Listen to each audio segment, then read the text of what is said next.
High Court Tulsipur Butwal bench orders RSP Chair Ravi Lamichhane to be released on bail. Lamichhane ordered to pay 20 million rupees as bail amount.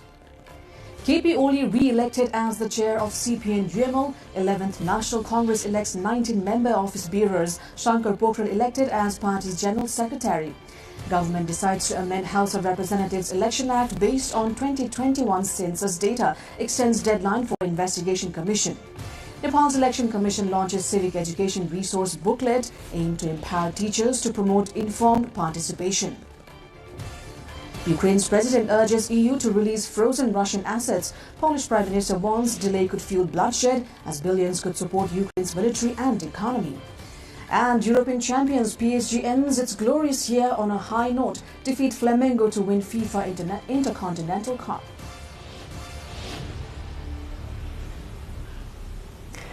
Good evening, I'm Sarah Sapsanamarai and this is NTV World Prime Time News coming to you live from Kathmandu at 1900 hours Nepal time.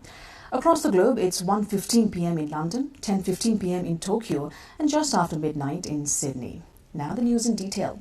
Former Home Minister and Chairperson of Rashtriya Swatantra Party RSP, Ravi Lamichhane, has been ordered to be released on bail by the court. Lamichhane, who was in custody in connection with a cooperative case, has been granted bail by the High Court Tulsipur Butwal bench.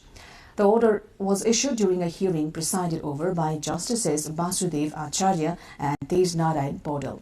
Ram Bahadur Kuwar, the spokesperson of the High Court Butwal, stated that during the hearing, Lamichhane submitted approximately 10 million rupees, that is approximately $60,000 as part of bail previously ordered by the district court, and the High Court has now set the total bail amount at 30.74 million or about $212,000 for his release. The court has also imposed conditions including payment of any additional obligations that may arise and informing the court before travelling abroad. Earlier, Lamichhane had petitioned the Butwal bench to be allowed to remain out of custody by depositing the required bond amount. The High Court has stated that Lamichhane must personally appear at the Rupandehi District Court and complete the necessary procedures before he can be released. Lamichhane is currently held at Nokku Jail, Kathmandu. Following the High Court's bail order, supporters of Lamichhane gathered outside Nokku Jail, creating a large crowd. KP Sharma Oli has been re-elected as the chair of CPN-UML for the third term through the party's 11th National Congress. Oli defeated his rival Ishwar Pokhrel in the election.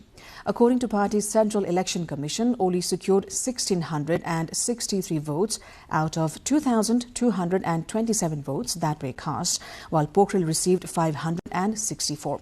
Shankar Pokhrel was elected as the party's general secretary, obtaining 1,228 votes against his competitor Surendra Prasad Pandey, who garnered 999 votes. In the 19-member officer panel, 17 positions were won by candidates from the Oli panel. Among the officers, 8 are serving for the first time and Padma Aryal is the only woman elected as secretary. Popular votes for the positions went to Prithvi Subba Gurung as vice president and Shanta Chaudhary as central member. Now, the 11th CPN-UML General Convention has reaffirmed KP Sharma Oli's leadership, signalling continuity amid Nepal's volatile political landscape and rising public discontent.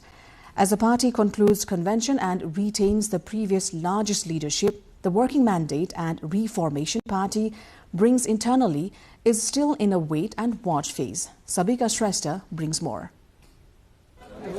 The re-election of KP Sharma Oli and the almost sweeping victory of his panel across key organizational positions have closed ranks within CPN-UML. While some analysts see it as establishing a unified command structure and eliminating immediate internal challenges with a democratic practice in the party, others say the party failed to embrace the sentiments of the recent changes in the country. The significance of the party's convention at a time when the country is bracing for change, but many remain uncertain about its dynamics. The decision to hold the 11th Congress speaks of the Communist Party's institutional intent. As coalition politics remain fragile and trust in mainstream parties continues to erode, the UML has chosen continuity as its strategic response despite the desire for change. Constitutional expert Bipin Adhikari characterizes the convention as a necessary internal test, noting that the structured voting process allowed the party to validate its leadership through procedural means. I think it was a great exercise because it gave an opportunity to the UML leadership to testify before his party colleagues, and by a decisive majority he has been re-elected.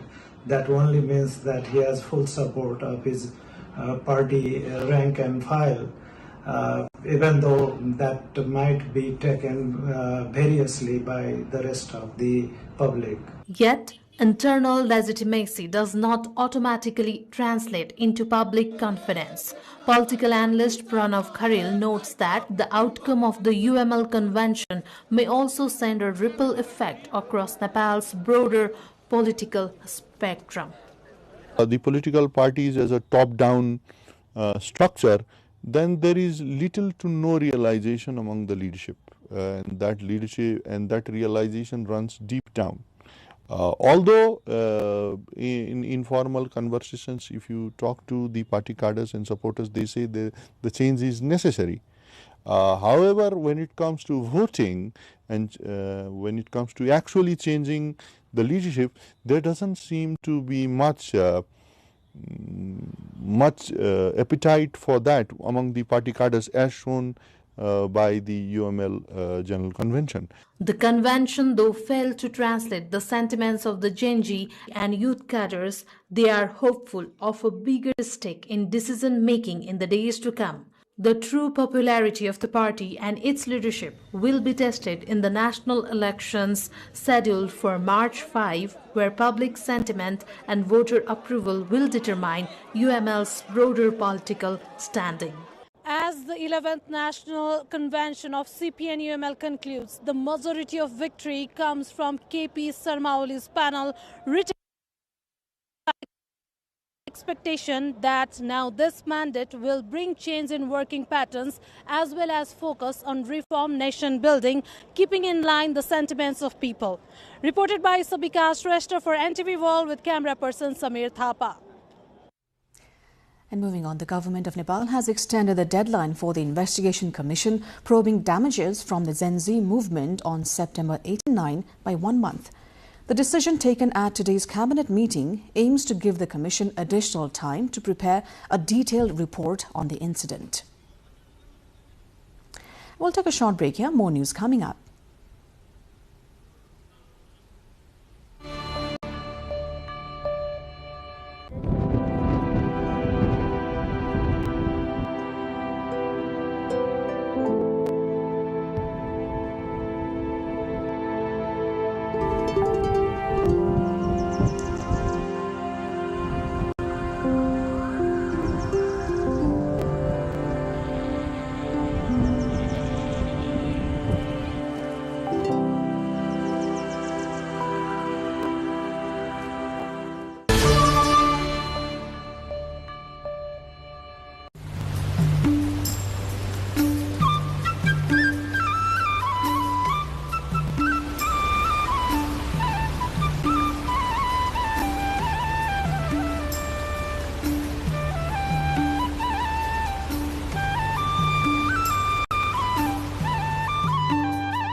You're watching NTV World and this is Primetime News. The Election Commission of Nepal has released Civic Education Promotion Resource Booklet for election programs aimed at enhancing election awareness and education among students. The 2082 edition, intended for social studies teachers, focuses on election education and information expansion as infrastructure for free and fair elections and is available on the Commission's official website. The booklet is structured into 7 chapters covering topics such as democracy and the constitution, political party provisions, electoral systems, the election cycle and voting processes, election management bodies, compliance with the election code of conduct, and the roles of citizens and teachers in promoting informed participation. By providing teachers with comprehensive materials, Nepal's Election Commission seeks to strengthen democratic engagement and ensure free and fair elections across the country. Meanwhile, Minister for Communications and Information Technology, Jagadish Kharel, has said that the government is preparing to conduct the House of Representatives elections on March 5, 2026, aiming to make them a national festival. He highlighted coordination with the Election Commission and political parties and emphasized the government's efforts in anti-corruption, good governance and independent judicial processes. The Communications Minister was speaking during his address to the inaugural session of Gorkhapatra Discourse hosted by Gorkhapatra Corporation today. More than 30 corruption cases have reached to the court in last 3 months, Minister Kharel said, clarifying that the situation has come to an end where cases are not advanced on influence and pressure.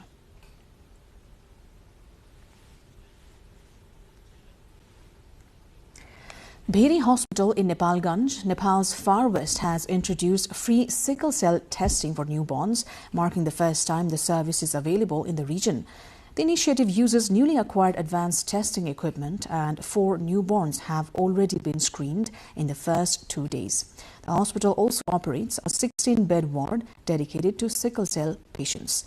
Medical experts emphasize the importance of early diagnosis, noting that untreated sickle cell disease can lead to premature death in children. If diagnosed early, affected newborns require additional vaccinations from 3 months to 5 years of age alongside regular medication, which significantly improves treatment outcomes. While sickle cell anemia is most common among Nepal's ethnic Tharu community, cases have been identified in other communities as well. Testing is conducted with the consent of parents or guardians, offering families a critical opportunity for early intervention and improved child health.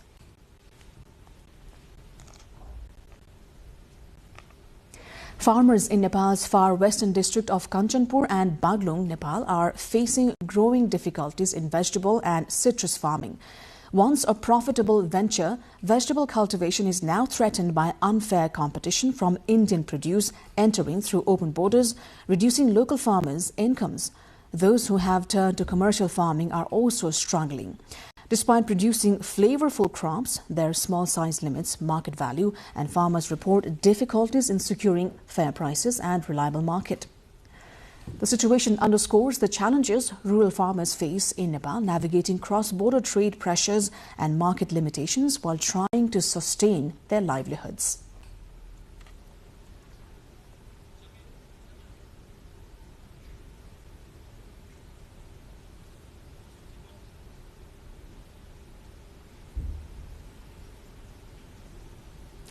International news coming up next. For now, a short break.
Welcome back to NTV World Primetime News. Ukraine's President Volodymyr Zelensky has urged European Union leaders meeting in Brussels to approve billions of euros in loans backed by frozen Russian assets, warning that Ukraine's military and economic finances could run out within months without urgent support. About $245 billion of Russian assets are frozen in the EU, most held by Belgium-based Euroclear. Belgium and several other member states remain opposed to using the funds as a so-called reparations loan, citing legal concerns. Russia has warned the EU against using money and has filed a lawsuit in Moscow seeking its return. Polish Prime Minister Donald Tusk warned EU leaders that failure to secure funding for Ukraine now could result in further bloodshed, not only in Ukraine but across Europe.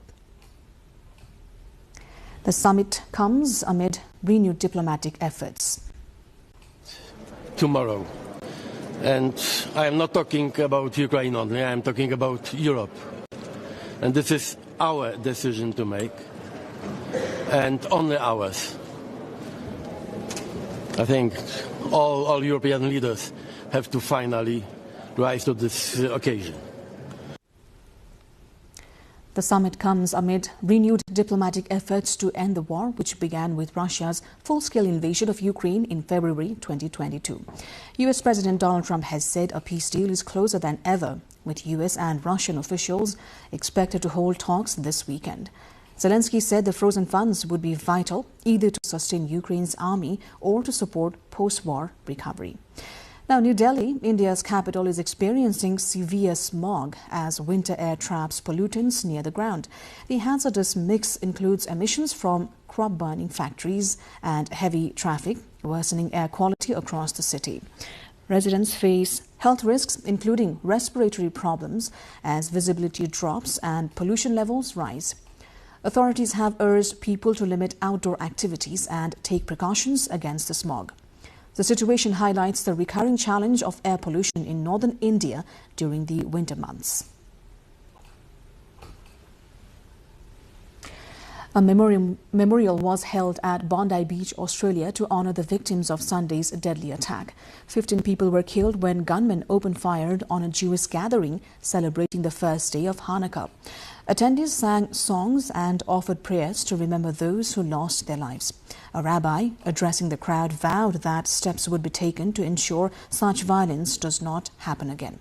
The attack has deeply shocked the local community and drawn national attention to security at public and religious events. India and Saudi Arabia have signed a bilateral visa waiver agreement to allow visa-free short stays for holders of diplomatic, special and official passports.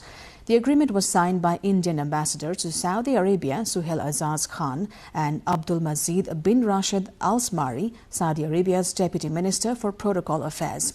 The move is aimed at easing official travel and strengthening cooperation under the India-Saudi Arabia Strategic Partnership Council, further deepening ties between the two countries. We'll go for a short break here. Do stay with us.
Israeli Prime Minister Benjamin Netanyahu has approved a $35 billion gas export deal with Egypt, calling it a major strategic step for Israel. Speaking in a televised address from Jerusalem, he said the agreement strengthens Israel's position as a regional energy power. Netanyahu added that expanded energy cooperation with Egypt would contribute to stability in the Middle East.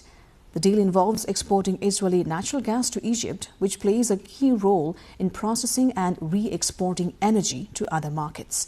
The agreement highlights the growing importance of energy diplomacy in the region, with potential implications for global gas supplies and prices. Now, visitors to Iran's Hormuz Island were treated to a striking natural spectacle as rainwater-tinted red flowed into the sea at Sahel Sorg, also known as Red Beach. The phenomenon, captured in widely shared UGC images, is caused by island's unique geology. Volcanic soils and rocks rich in iron oxide, particularly hematite, wash into the sea during heavy rains, intensifying the beach's natural vivid red hue. This rare sight highlights Hormuz Island's dramatic landscapes, attracting photographers and tourists eager to witness the blood-red waters.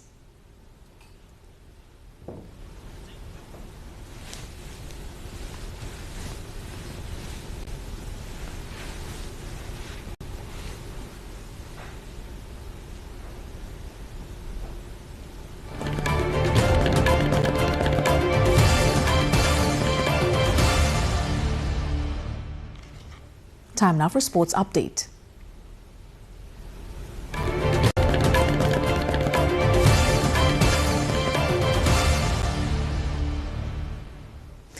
Paris Saint-Germain ended a historic season on a high by defeating Flamengo 2-1 in a penalty shootout after a 1-1 draw to win the FIFA Intercontinental Cup in Qatar. European champions PSG took the lead in the first half when Kvicha Kvaratskhelia finished from close range following a goalkeeping error. Flamengo showed resilience to equalize and force the match into penalties, but PSG goalkeeper Matvei Safonov proved decisive. The Russian shot stopper saved 4 consecutive penalties in a stunning shootout performance, securing the trophy for Luis Enrique's side. The victory crowns an incredible year for PSG, who completed a treble in the 2024-25 season, including their first ever UEFA Champions League title, and now add global silverware to their success.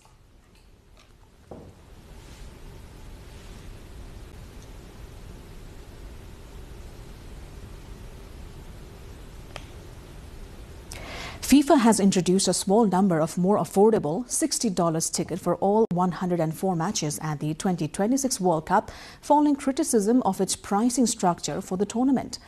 World Football's governing body says the new ticket price will be available to a certain number of loyal fans of the countries that have qualified for the World Cup. The £45 ticket falls in the supporter entry tier, the lowest price category, and will make 10% of the allocation for each football association whose team is taking part in a competition being hosted by Canada, Mexico and the US. For England and Scotland, this will mean about 400 tickets will be available for £45 for their group matches. Meetings took place over the weekend and early this week with senior officials in Doha, Qatar, where initial feedback on pricing was discussed.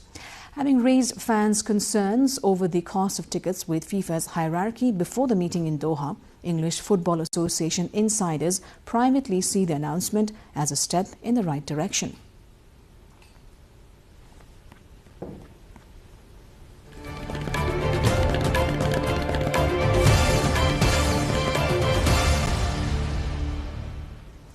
And before we wrap up, let's take a look into the headlines once again. High Court Tulsipur Butwal bench orders RSP chair Ravi Lamichhane to be released on bail. Lamichhane ordered to pay 20 million rupees as bail amount.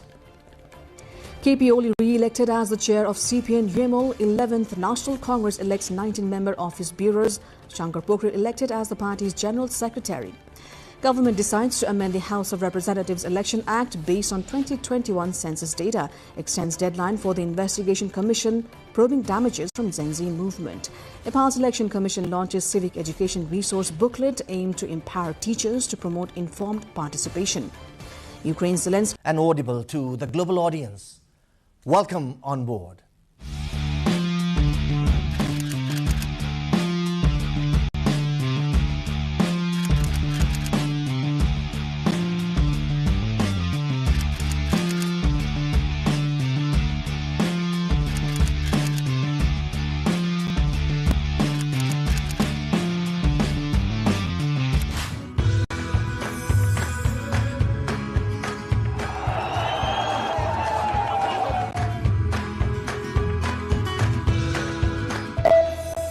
This is NTV World. Facts that speak, insights that matter. Telling the stories of a changing planet. NTV World, Nepal's perspective to the world. Exploring the heartbeat of Nepali creativity. This is NTV World. The power of story shaped by technology. NTV World. Unearthing Nepal's hidden heritage. Discovering the timeless Nepal. Telling stories that endure across centuries. Where culture breathes, stories bloom. When the world moves, we make a sense of it. NTV World. Taste of Nepal. Every recipe, every flavor tells the story. Journalism in the digital age. Fast, focused, verified. Stories hold power. Stories reflecting life. Stories of the hinterlands. Reporting for public service broadcasting. Reporting for NTV World. This is NTV World. Welcome to News Hour. This is NTV World. Welcome to Primetime News. One story at a time. Crossing borders, connecting voices, where Nepal meets the world in dialogue. This is NTV World, Nepal's perspective to the world. Voices that connect Nepal to the world, bringing perspective, region and relevance to every story. NTV World, Nepal's perspective to the world. Stand by. Mic is on. 3, 2, 1, cue. We are NTV World.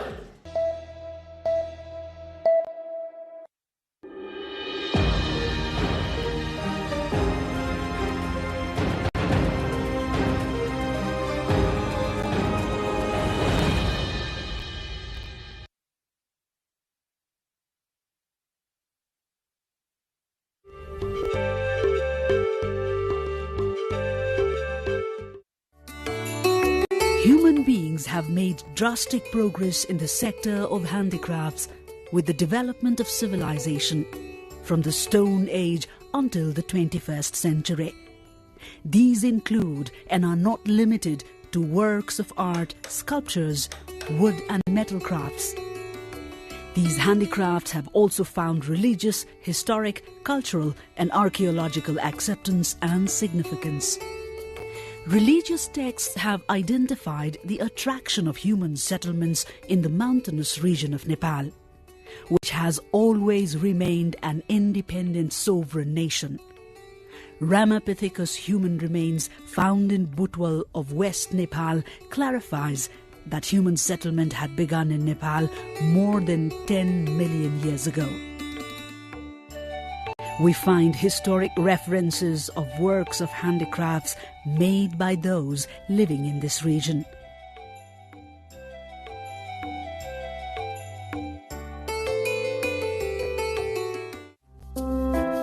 Such Nepali handicrafts are artistic and useful, therefore also successful in gaining international appreciation.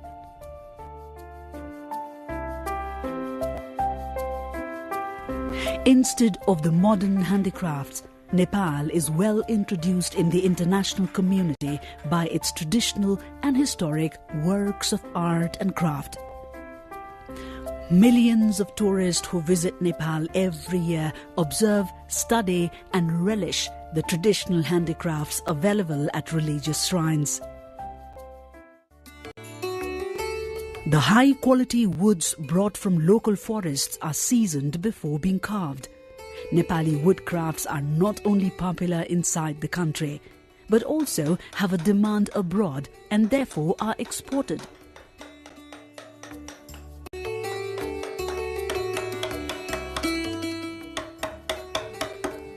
In addition to sculptures of gods and goddesses, artistic doors and windows, among other furniture, are made from wood in Nepal. Best examples of Nepali woodcraft can be taken as the artistic carvings at palaces, temples and other religious shrines in Kathmandu, Lalitpur and Bhaktapur.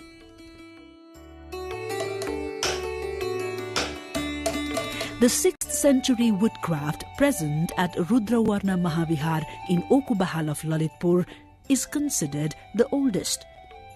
Nepali woodcraft continues to thrive with the creativity, dedication and effort of trained artists. Artist Punyaraj Tuladhar, popular around the world, shares his experience. Lalitpur is popular around the world for its metal craft in Nepal.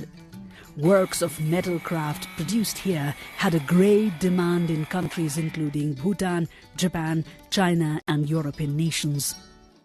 Metal statues are developed using 2 methods in Nepal: repose art and lost wax process, both widely popular around the world.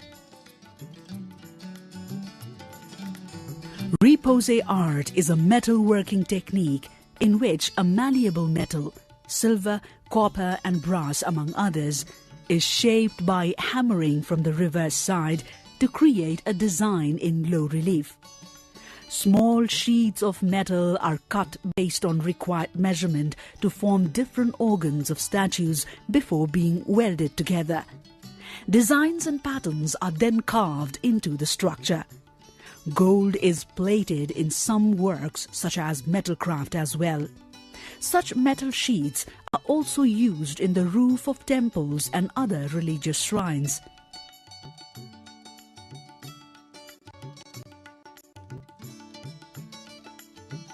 Lost wax process is the technique by which a metal sculpture, often silver, gold, brass or bronze, is cast from an original sculpture of wax made of honeycomb. Molten metal is poured into a mold that has been created by means of a wax model. Once the mold is made, the wax model is melted and drained away. In the second phase, the metal sculpture is cleaned with different machines or equipment. After filling of the sculpture, it is then plated with gold or painted with colors based on the requirements. Most of such sculptures are found in Buddhist and Hindu religious shrines. Globally recognized senior artist Krodh Kala Shiromani Kalu Kumale shares his experience. Existing sculptures present in Nepal and at museums abroad prove that the works of sculptures have a long history in the country. Sculptures made using the lost wax process have a huge demand in China and other countries and continue to be exported. Okubahal, Nagbahal, Haugal and Tangal, among other places, are the pioneers in metal craft. Likewise, metal crafts of Tansen in Palpa, Chainpur and Bhojpur are also popular around the world.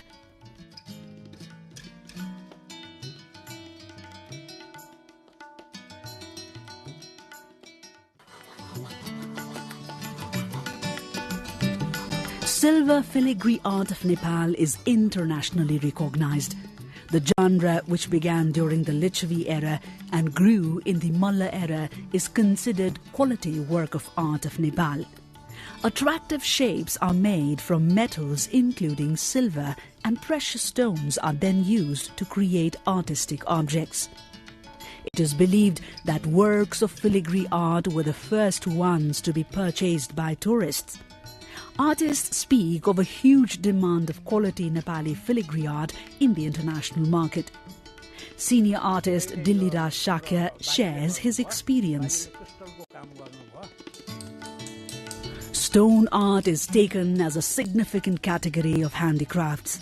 Equipment including hammers is used in development of beautiful sculptures. This form of art had begun with the development of different kinds of weapons.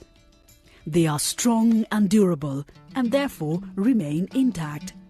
Most of the sculptures of gods and goddesses are made from stones.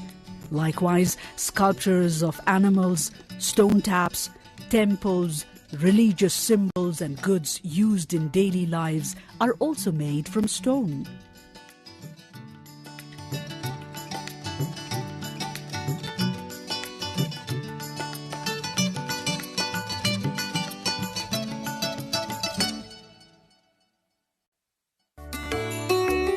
Most of such sculptures are made from the stones found in local hills, including Hattiban, Machegao, Tika Bhairav, Godavari and Kharpa, among others. Senior artist Dharmaraj Shakya says that Nepal's stone art has a unique identity. Of the stone sculptures found so far, a sculpture of King Jaya Varma found in Harigao and currently conserved at National Museum in Chhaoni is considered to be the oldest historic sculpture. Likewise, sculptures in Changu installed by King Mandev, another found in Tilganga near Pashupati, a sculpture of Vishnu Vikrant in Lazimpat, and the one at Budhanilkantha are also considered historic. Sculpture of Virupaksha Kirateshwar Mahadev at Pashupati Aryaghat, Vishwaroop at Changu, Garud Sayan Vishnu sculpture, Palanchuk Bhagwati, Gazalakshmi of Lalitpur, Chashal Hiti and Krishna Mandir of Patan, among others, are considered the best stone sculptures of Nepal. Terracotta sculptures and masks, among other artworks, are made from clay. Terracotta works are thought to have been in existence in Nepal from a long time. According to historians and archaeologists, terracotta works found during a recent excavation administered by the Department of Archaeology were from the 2nd century BC. In recent practices, terracotta works are made before the development of metal sculptures. Different goods used in daily life are made from terracotta works. In addition to the sculptures of religious figures, products such as cups and plates, among other utensils, are also made from terracotta technique, while they are sold in domestic and foreign markets as well. Artists who have been working with terracotta for ages live in Thimi of Bhaktapur, Dang and Kapilvastu.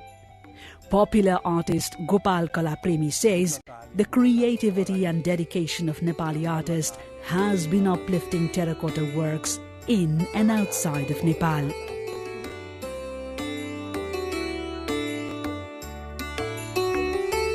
Pauba art is made in the Kathmandu Valley and is considered as a traditional art form.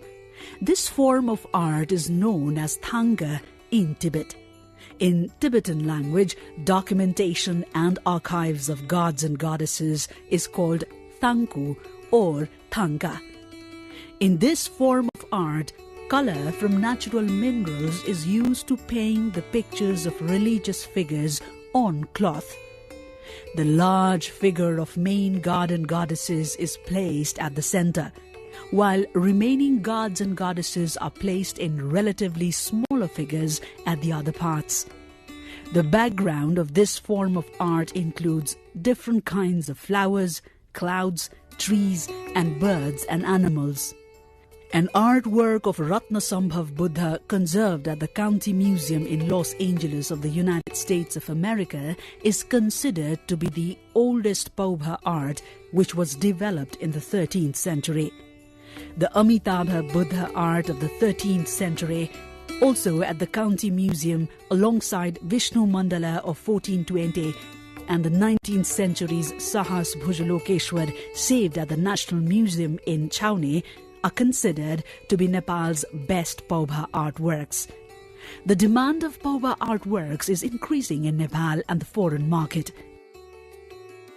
Popular and senior artist Lok Chitrakar says continuous efforts of talented artists has helped increase the popularity of Nepali Paubha art. Nepali handicrafts have established a significant position in the international community for their traditional, religious, social, historic and archaeological richness. Nepal Academy of Fine Arts has been conducting significant tasks in regards to conservation, promotion and development of Nepali handicrafts. Active involvement of experienced, skilled and talented artists, along with their devotion and sacrifices, have been rejuvenating Nepali handicrafts and helping establish a unique and superior identity of Nepal in the international community.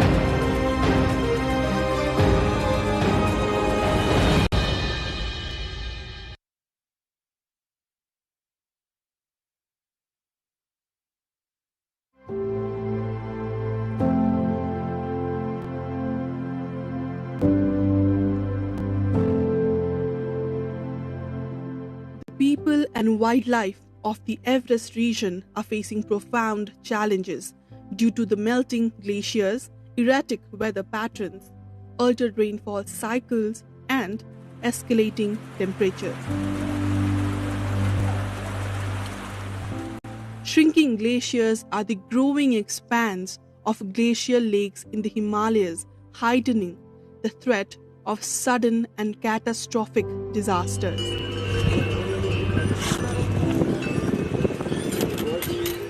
According to a study conducted by ECMOD and UNDP, out of 1,466 glacial lakes in the country, 21 have been identified as potentially dangerous, of which 6 have been placed in the high-risk category, such as Lake Imza in Solukhumbu district. Rapid glacial melting, glacial lake outbursts, and unusual flooding are rare phenomena in the Everest region.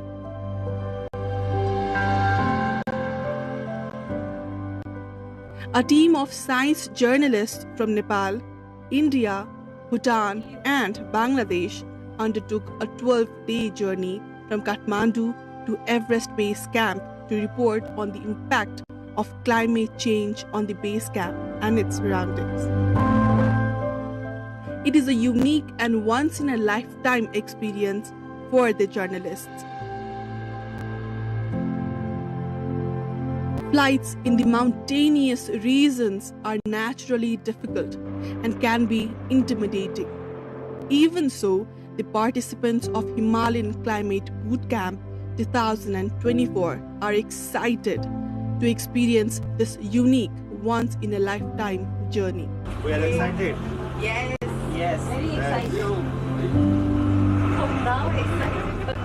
The plane finally touched down at Tenzing Hillary Airport in Lukla, situated at an altitude of 2,846 meters and widely regarded as the world's most dangerous airport. Upon arrival, the picturesque Himalayan market, Lukla eagerly greeted us.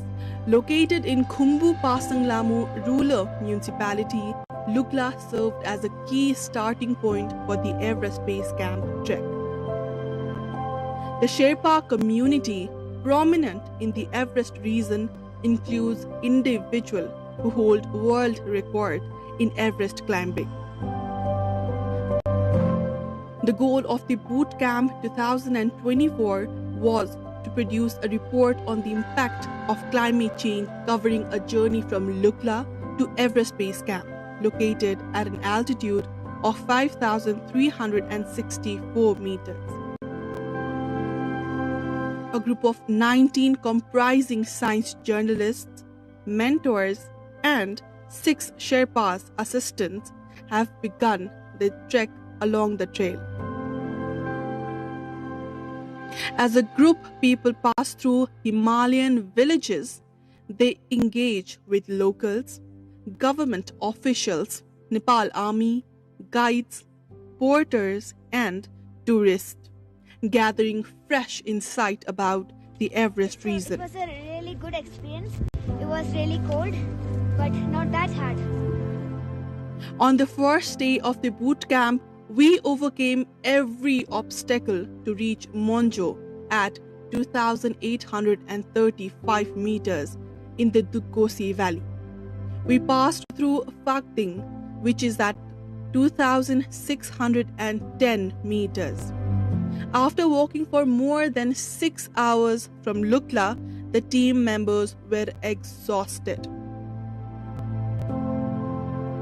Each evening, program directors, mentors, and participant journalists would sit together to casually discuss the day's experience and plan the schedule for the next day. Data collection and interviews were carefully organized during these meetings. Informal conversation and interactions with locals played a key role in the boot camp. We are going to interact with stakeholders. That means you may know about the environmental issues, garbage, and other things. So, Sagarmatha Pollution Control Committee, SPCC, that is the key stakeholder in the region. To mark World Press Freedom Day on May 3rd, an interactive program was held at Sagarmatha National Park, focusing on the importance of press freedom for science journalists. The event brought together local Sherpa business people, environment activists, government officials, representatives from Sagarmatha Pollution Control Committee, the park warden, political leaders, and trekking guides, among others. 7,000 population. 7,000 population. 7,500 त्यस्तै हाराहारीमा छ गाउँ चाहिँ कतिवटा छ ठ्याक्कै 10 में मोटामोटी त्यही 12-15 वटा गाउँहरु छन् आपके इसमें भी ऐसे बफर जोन रहता है बफर कोर एरिया रहता है कोर में अलाउड नहीं है पर बफर में रह सकते हैं no there is the village inside the core also as well as in the buffer also okay this modality is totally different from the modality of Tarai and the national park which you said that is right India. The discussion centered on the press freedom and the impact of climate change on the livelihoods of the people in the Himalayan region. The next morning after breakfast, we visited Kancha Sherpa, member of Edmund Hillary and Tenzing Norgay Sherpa's Everest expedition team. Group leader नाम के John यहाँ छेउमै रुख छ रुख काटेर 10 रुख भयो बेस क्याम्प गयो बेस क्याम्प पुगेपछि अनि आइस बलमा त्यो रुखको साङ्गो थापेर अनि हामी क्याम्प 1 बनायो अनि त्यही क्याम्प 1 बनाएपछि त त्यहाँबाट त अनि सबै सजिलो छ अनि त्यसो गरेर क्याम्प 2 मा सबै सी लेभल छ क्याम्प 3 मा पनि दुःख छैन अनि क्याम्प 4 मा चाहिँ अनि साउथ कोन हो अनि हामी त्यसो गरेर अनि एभरेस्ट चढाएको हामी चाहिँ गएन अनि हेलेर तेन्जिङ चाहिँ हामीले साउथ समिटमा पुर्यायो अक्सैहरू भयो र पालाहरू भयो र माथि साउथ समिटमा पुर्याएर हामी चाहिँ साउथ खोलमा सुन्न आयो. Afterwards, we headed to the picturesque Himalayan villages of Khumzung, situated at 3,800 meters. Development of Khumzung began after the historic 1953 Everest climb by Hillary and Norgay. With the establishment of Kunde Hospital and Khumzung School by Hillary, there was significant improvements in health, education, and the overall livelihood of the local community.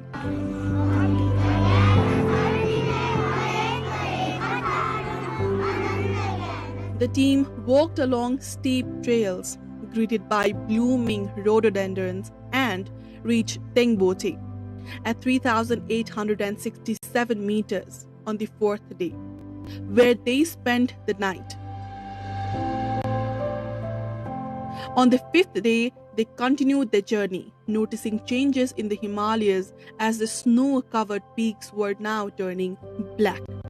On the way to Dingboche at 4,410 meters, snowfall greeted them.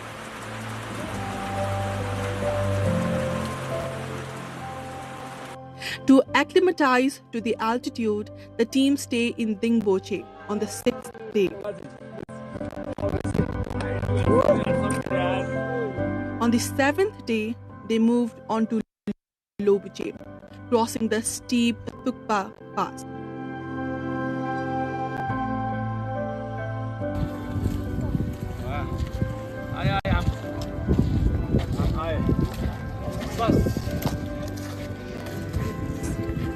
In the evening, they reached the Pyramid International Laboratory and Observatory in Lobuche at 5,060 meters, the world's highest altitude laboratory. During this, they also had an insightful interaction session with an international glaciologist, learning about the changes at Everest Base Camp. Here in the region, with the French, we measure the mega glacier up until the peak. So we have stakes, we make a hole in the ice, we put a stake, and then next year we come and we measure how much that stake has emerged. And that's how much the surface of the glacier has lowered, and that corresponds to what the glacier has lost that year. And at the same time, we go to the upper part and we measure accumulation. So an interesting thing is that in the last 2 years, there has not been accumulation at the top of Mera Peak. That is 6,400 meters up and there's no accumulation. And that means that the glaciers are not getting fed up, they are just losing ice. On the 8th day, the team arrived at Everest Base Camp at 5,364 meters and held an interaction with government officials. I think this is a good initiation in the field of journalism science. Even without investing much more dollar money, nobody can come here. The discussion focused on the relocating the base camp, waste management, and the melting glaciers. Finally, we made it to the base camp. This base camp is an altitude of 5,364 meters and is the part of the Himalayan Climate Boot Camp. And we have 13 journalists from different countries, especially from the SAARC region. From Bangladesh, Bhutan, India, and Nepal, and is the historic event, and is the first event that journalists have came from the sea level to the highest level to conduct a boot camp, and we have a very lifetime experience, and we observed different issues like glacier melting, status of base camp, Everest base camp, and we met different stakeholders like climbers, government officials, and we have the concluding ceremony in the base camp, and we have government officials, Mr. Himlal Gautam. On the 9th morning, the team headed back to Pangboche. On the 10th day, they arrived in Monjo. Upon returning to Lukla, they engaged in the conversation with climbers, local teachers, female guides, and porters. The evening was filled with entertainment, including a dance performance.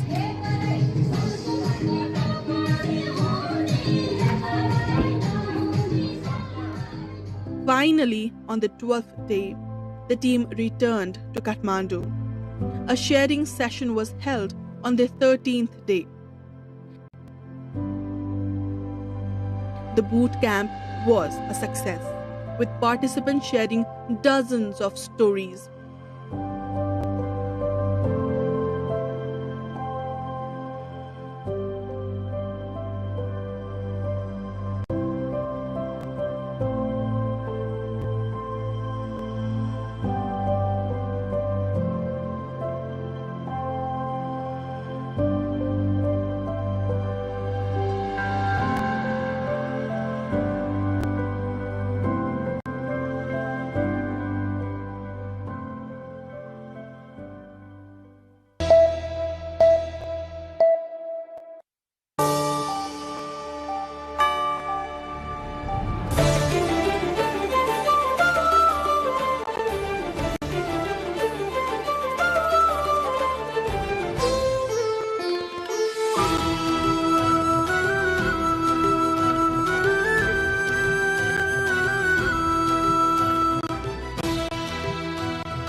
Today we have a very special guest joining us all the way from the beautiful hills of Virginia.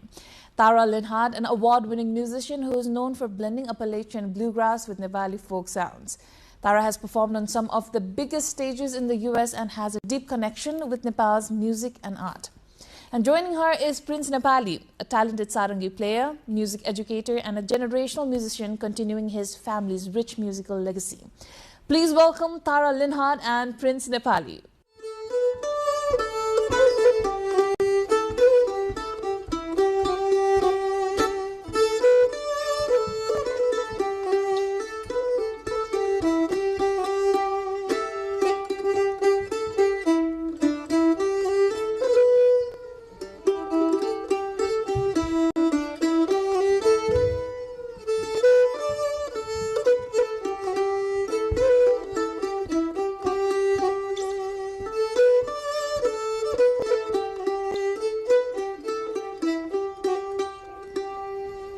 So, when Appalachian bluegrass and Nepali folk music come together, what do you think it connects to the bigger world, and what is the core of this music? Music is music, and notes are notes. And the Appalachian music and some of the Nepali music, it just has some of the same groove and same feel, and even very similar melodies, right? And also themes within the lyrics, and so they blend really well. And so I think it's hopefully it'll be more and more, but there should be a lot of cross-fertilization of the ideas between the two musics, because they sound great. I mean, we play a Nepali song and then an Appalachian song, and it sounds similar, same. And so you're saying that American folk instruments and Nepali folk instruments are somehow parallel to each other. They work really well together. And the Nepali sarangi, we recorded it, a friend of mine, Danny Nicely, and I, we recorded a bunch of sarangi music many years ago, probably a little after 2000 or something. And we brought just the sarangi music without the bansuri and the model, and we brought it back to America, and we played it for some of the Appalachian style, like a bluegrass, in old time we call it the paharakogit, from the Appalachians. We played it for the professional violin players, we call them fiddle players there. And we said, where do you think this person is from? What is this? And they said, well, it's definitely Appalachian fiddle playing. I almost know the song, but I don't know the song, so it must not be in my state. It must be in the next state over, because it's, I almost feel like I know it, but I don't. And then we said it's a sarangi and it's in Nepal, and they'd be like, you know, blew their minds because it was so similar. So fiddle is from another, you're from Virginia, right? Yes. So fiddle is this instrument called fiddle from another state, or how does it work A there? violin, so in English, it's very funny, the history of English, we have two words from many things. We have the fancy sounding formal word, which is from French, like violin, and then we'll have a more basic, the people, common person word, which is usually from German. So the violin and the fiddle are the exact same thing. Same thing, yeah. But one is from German, and so that's like what the country people, you know, they'll want to call it the fiddle, and they'll just play it, and they'll like to have people dancing, and they'll be like they'll play it like this, right? And then if you have really good posture and your eyebrows are up and you play it, then you might play the violin. Okay. So it's basically like the country music, you know, basically whenever you're traveling, you see the folk and the local thing, you know. It's not like I mean, you don't have a proper posture to it, you know, and then it's basically how the lifestyle is more about, you know, how you play.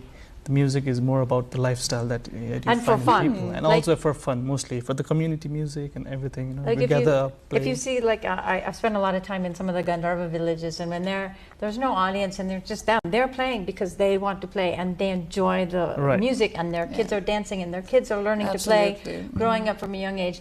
And it's the same thing in the Appalachian Mountains, which is interesting because a lot of the city people in the United States have no idea about Appalachian culture in the United States, which is quite funny. If you ask a lot of people throughout the United States, especially from urban areas, but any place that's not in that little middle Appalachian zone, if there is Raksi, if there's moonshine, and they'll say, no, there used to be, maybe 100 years ago, doesn't exist now. I think however, people around the world have this misconception that Americans, even us, like our generation, they don't have culture per se. But like the sarangi, we have our own community-based musical instruments like the sarangi. The Tamangs have the tungna, the damfu. Absolutely, and yeah. we have the madal. Madal. So can you tell me Our what traditional are instruments? instruments? Yes. So yes, we have the mandolin.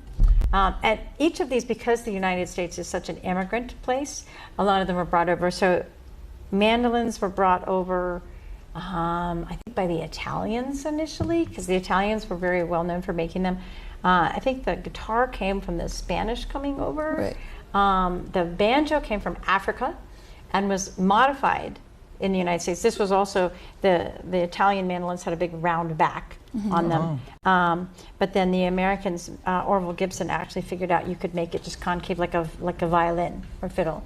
So you have the basic, also upright bass is very common. So you have bass, guitar, mandolin, banjo, fiddle, which is violin.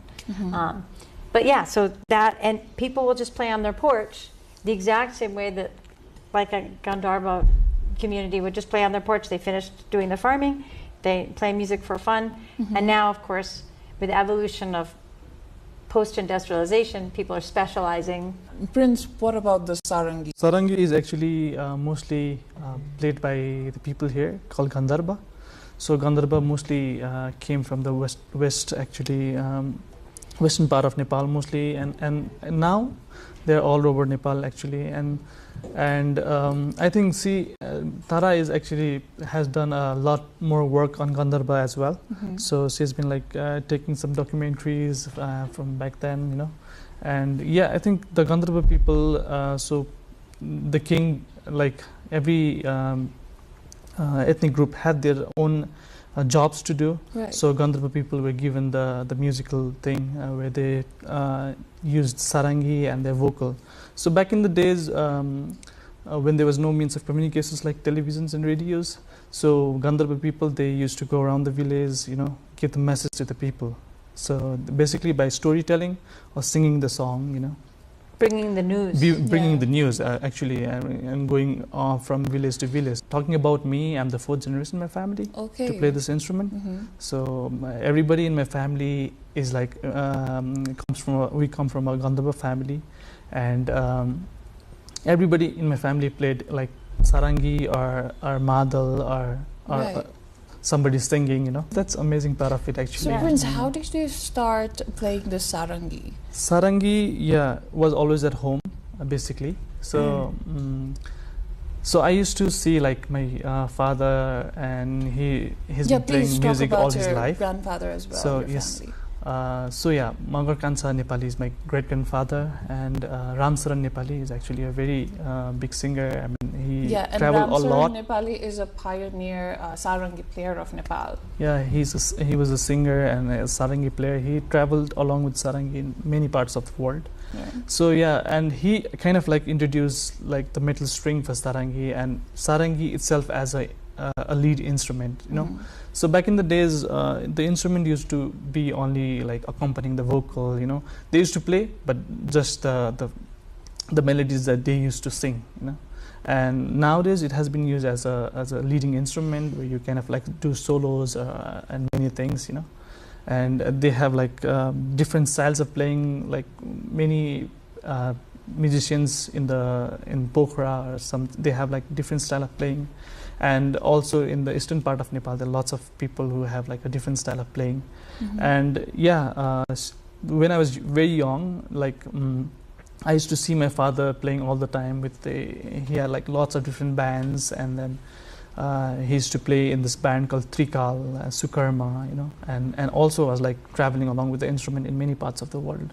So whenever they were practicing, there used to be a sarangi just by the side, and I used to just go and pick it up, just, you know, noodle with something. I was like, I started really young when, like, I mean, he didn't force me to play anytime, but I was like so inspired by just looking at him, you know, how that music could change like the whole ambience there. So it was also brought him to different countries and different places.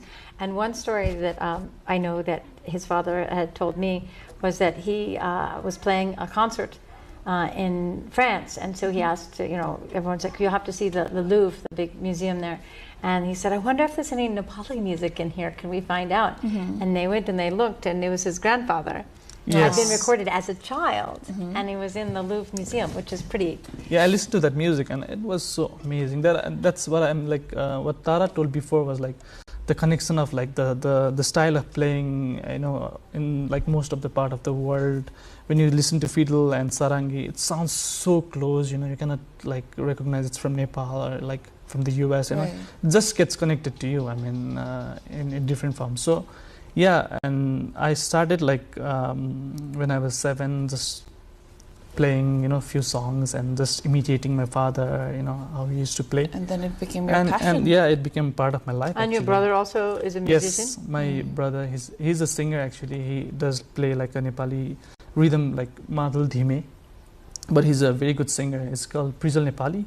So he's done many commercial songs at the moment, and yeah. My friend that I made a documentary called the Mountain Music Project, going back and forth between Virginia and our Pahar Gogit and mostly the Gandharva as focus. But he became a very gifted professional musician, and his father says the way that I got him to play music was I'd leave all the instruments out in the room, and I'd leave the house and I'd say, "Don't touch them." And they'd leave, knowing that if you tell a kid not to touch the instruments, that's true. And they watch their parents having fun with it all the time. You know, some people think, I'm going to make my children play, and they'll give them some classical lessons or something, and they have to sit and they have to play for a certain amount of time. It makes the kids often get a bad taste in their mouth from it. But if you just demonstrate how fun it is, it's like a game you get to play, but you have to know how to play the game. Then all the kids want to play the game. They want to be involved. Right. And then also he got the extra thing where his dad was like, all right, don't touch that. And then as soon as his dad would leave, he'd look in and be like, this is pretty amusing to me. Like, you all the way from Virginia, you as an undergraduate student, you were here in the 90s in Nepal. Yes. So how did that happen, and how did you meet his father? Well, I have to say in the 90s, I did not get connected with the Gandharva community yet. I got connected with the Newari community. So I was here as a University of Wisconsin student, and I traveled with an environmental NGO called ECA around Nepal, which was very interesting. I studied tabla with Homnath Upadhyay, who I ended up meeting his son at a gig after we played together in America. And I also studied with Shambhuji Mishra. But I spent most of my studies in Bungamati studying wood carving. So I studied with Puniraj Tulador, which was quite an honor because he's a brilliant wood carver. And I lived with his family. And Shanta Tulador is now an amazingly good wood carver. And so is Purna Lakshmi, who's a female wood carver. And I believe one of the only full-time, like, really top-notch female wood carvers that I know of. Bungamati is actually the capital of wood carving in Nepal, right? So you've not only experienced the music here, but also the other arts and architectures as well. So how were you interested in the I mean, how could you not be interested in wood carving? Like, I came to Nepal, I didn't know much about it, and I saw it, and I was like, oh, I have to do this. Yeah, I mean, it just blew me away, you know, seeing them working. And I was like, wow. Can I learn that? And luckily, the University of Wisconsin at that time had a program here, which was very open-ended and pretty much let us study anything, as long as we wrote a 100-page paper at the end. And so I ended up writing my paper just about Bungamati and anything I could find about it, because I spent most of my time carving wood. And then at the end, I was like, oh, I have to write my paper. But it sounds amazing, though. It's an amazing opportunity, and I still am connected with them. They're like family now, because I've known them since they were little kids, and now they have kids, and their kids So this early connection in your life with Nepal's art and culture is what inspired you to do music. I actually decided to become a professional musician when I was at Kopan doing a meditation retreat, and I was not meditating very well. I was not having empty mind. Instead, I would sometimes giggle, and I was thinking about what I really wanted in my life, and I decided I wanted to be a musician. I was studying tabla at the time, and the more I got good at tabla, the more I wanted to play melody and rhythm again from strings, because I was a guitar player growing up. And then I decided I love to travel, and I love to be able to walk up the mountains and fly different places. So I realized a mandolin could do everything a guitar can do, but it's more travel size. And so Yeah. I was sitting there pretending to be meditating on emptiness at Kopan, and I was actually thinking, yep, I'm gonna buy a mandolin as soon as I get home. That's what Wow. I'm gonna do. So my experience with a silent meditation retreat at Kopan for 2 weeks was I became a professional mandolin player. Wow. I don't think that's what they hope for everyone in meditation, but that was my result. So moving to Prince, so you come from a very musical family, a family with a rich musical legacy. So how do you experiment and relate between something like this instrument right here, mandolin, and with someone lively as Tara? Like, how do you connect and balance between tradition and experimenting? A very good question, actually. So, for an artist like coming from a very folk, traditional playing background, you know, so actually my family has been very inspiring in that part where you basically kind of like experiment with so many things. And yeah, as I told, like my grandfather, he kind of like started with some back then, like sarangi strings, you know, used to be a gut string like made from intestine, like sheep intestine strings, you know. And slowly, like we nowadays, I think we like really use those strings. And then in few places we do, but and then it turned into a nylon string. People do play nylon string as well at the moment. And so we moved to a metal string, which is very easier to travel with and very reliable on terms of like doing big concerts, you know. So as we have to like mostly travel, play with a different kind of music, you know, I kind of like crafted my own style where I kind of like want to jam with some other musicians. And I probably like got very inspired from my father, because he used to travel around and play with so many other musicians, you know. So all over it the was world, yeah. all over the world. I mean, he was like, I got so inspired from him. Yeah. So, and he used to sometimes jam with the mandolin, sometimes with the violin, and sometimes with some percussion. I mean, I saw so many musicians in my life where he kind of like connected to me, and then like.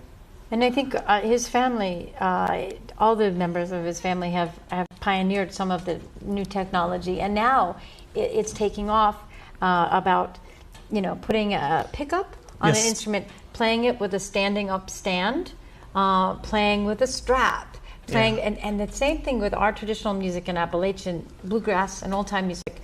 There will be the purists who will say, if you tune your sarangi different ways, or use how far can you take it with pedals where it's no longer a traditional instrument, there's no right or wrong answer. We find so many common things, you know, when you're hearing the fiddle tune, I find it's like, oh, I think I could play that in sarangi, you know. Right. That could be so wonderful to play, and some melodies are very connecting, like that. So like few melodies that I was learning from it, like.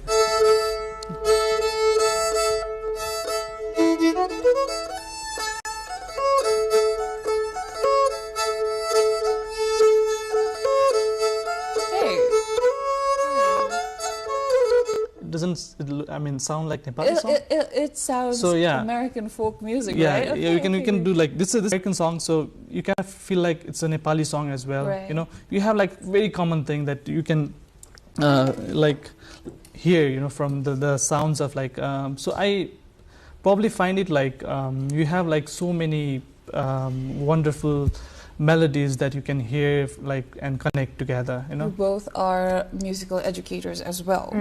Yes, so I do. how are you trying to preserve these traditional musical instruments and folk music all together?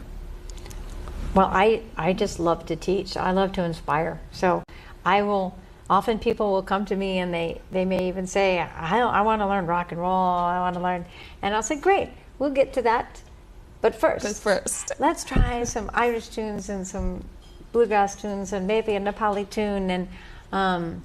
And so I introduced them to a buffet table, is what I think of it as, of like, you know, when you go to a buffet and it has different kinds of foods. And I say, why don't we play some gypsy jazz, and we'll play some bluegrass and some old time and some Irish and some Nepali. And then you can taste the flavors. and 90% of the time, they taste some of these traditional flavors and they love it. Yes. And they want to play more. And I don't know about you, how would you approach? So I think first of all by playing, mostly inspiring people. So that's how I go first. Like first of all, I think I have to be like inspired just to play this instrument first of all, and then I can inspire other people as well. It's not always the easiest way to make a living, music, but it's very fun. I feel like everyone should try it. Try it. Yeah. Like just one musical instrument or go for singing. I think, of course, I mean, if you're in Nepal and then also like any part of the world actually, you have like, I'm talking about Nepal, but you have like so many different instruments in Nepal that you can learn, and you can just like sarangi is one of them, and you have tungna, you have arbazo, you have madal, you have basuri, so many different instruments. And I think one of them should just give it a try, or just just as a hobby. I mean, it is like fantastic when you're playing music and trying to like play with other people as well. What would you like to tell the world about folk instruments and folk music? Do you want to share something to the world, and do you have a message to them? Yeah. Play music and follow us, buy our CDs and listen to us on Spotify, of course, and all of those things. Do you have to say something? iTunes, whatever. Yeah, actually, same as Tara. You just listen. I mean, have fun. Just pick up an instrument, play. Just get one instrument, and then I think more of it is like we're trying to do some like part of having fun is one thing, but we also kind of like inspire people like just to pick up an instrument, just to have fun with it actually. So yeah, and even just follow your passions, even if it's not music. Perhaps your passion is drawing, painting, wood carving, any kind of pottery. But those things that make create something, do something that brings you joy. Joy, yeah, that's true. Do something that brings you inspiration. Yeah. Okay, that is all for today, folks. Thank you for sharing your story and your sound with us, Prince and Tara. So it's amazing to see how music can connect worlds, from the Appalachian trails to the Himalayan hills. So thank you. See you next time. Thank you so much for having us. Thank you.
Nepal's festivals are like colors on a canvas. Communities celebrate occasions that are as diverse as the country itself. These festivals hold deep personal meaning for individuals, going far beyond mere celebration.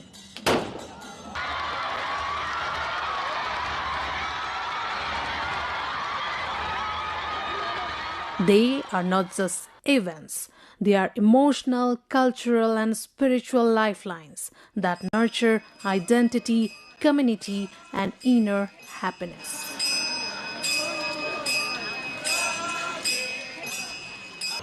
For Nepalis, every festival, whether it honors gods, ancestors, nature, or the cycle of seasons, is ultimately a celebration of life itself. Birth, life, and death are all celebrated with utmost joy and separate rituals as per the communities. It's a reminder that life, like the changing seasons, is full of both light and shadow, and each festival teaches to embrace both with gratitude. हरेक चाडपर्वमा एउटा एउटा हैन धान रोप्दाखेरि खेतमा हामी पूजा गरेर हुन्छौँ, धान थन्काउँदा हामीले हवन गरेर हुन्छौँ, नुहाई खाने भनेर भनिन्छ, नवान्न प्राशनको विधानहरू छुट्टै छ। त्यो सम्पूर्ण कुराहरूले हाम्रो प्रकृतिमा पनि त्यति नै सुप्रभाव पार्छ र मान्छेको शरीरमा, मनमा र आत्मासम्म पनि यसले सुप्रभाव पार्छ, आनन्द दिन्छ, सत र चित, राम्रो आनन्द र चिरकालसम्म रहने टिकाउ आनन्द दिन्छ भन्ने मान्यताले गर्दाखेरि यो सबै चाडपर्वहरू हामी मनाइरहेका हुन्छौँ। Major Hindu celebrations like Dasai and Tihar unite families in devotion and joy and is celebrated by majority of Nepalis. While Buddha Jayanti, Loshar, Sakela Udhauli, Shakela Ubhauli, Maghi Shankranti or Maghi showcase the spiritual and cultural vibrancy of Buddhist, Kirat and indigenous communities.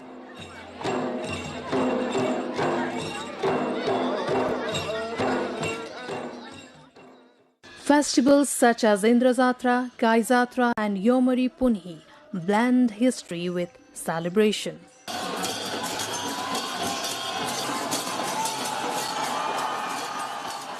For women, Tees and Risi Panchami serve as expressions of faith and sisterhood.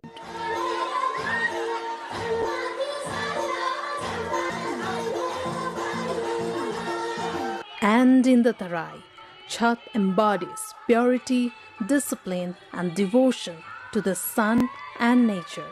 भौगोलिक हिसाबले सानो भइकन फेरि कस्तो भने जात जातिको हिसाबले पनि थुप्रै ट्राइबहरू भएको, यो सबै एउटै जातिको मात्रै छैन, तर हामी का धार्मिक सहिष्णुता छ, रिलिजियस टलरेन्स भन्छौँ, त्यो विश्वलाई हामीले दिएको एउटा उदाहरण हो। हामी कहाँ हिन्दूहरूको चाडपर्व पनि बौद्धहरूले पनि मनाउँछन्, इस्लामहरूले पनि मनाइराखेका हुन्छन्।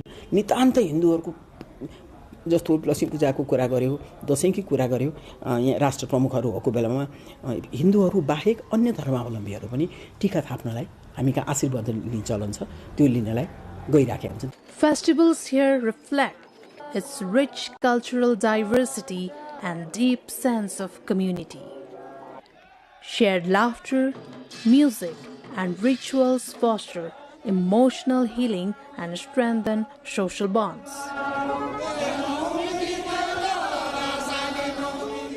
Experts say gatherings and celebrations nurture positivity, hope and meaning. यो त एकदमै ठुलो कस्तो कुरा रहेछ भने यो रिचार्ज गर्ने भन्छ नि, हामी गरिरहेको परम्पराबाट गरिरहेको यस्ता कार्यहरू गर्दा चाहिँ हामीमा के हुन्छ त स्वतस्फूर्त रूपमा हामी चाहिँ नि एकदम फेरि अब हामीलाई एउटा भित्रबाट पनि शान्ति मिल्छ, सुख मिल्छ। त्यसकारण यो चाहिँ आवश्यकै चिज हो। Amid modernization, festivals remain vital anchors connecting people to their culture and roots.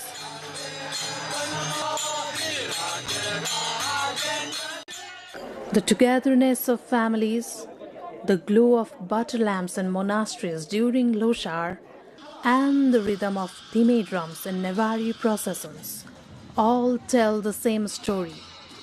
Nepal is a land where festivals are the very heartbeat of its people.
Buddham sharanam gacchami,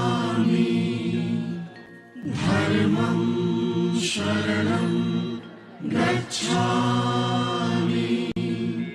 sangham sharanam gacchami.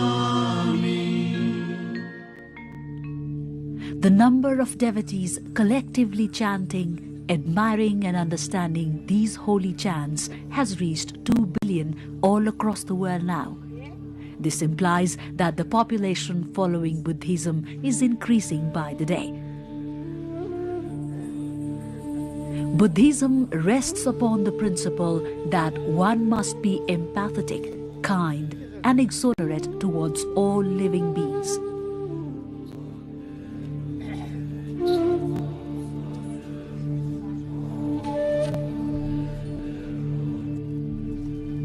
Love, brotherhood, and mutual harmony is the only way towards peace at present, when the whole world is entangled within warfare, fighting, and conflicts.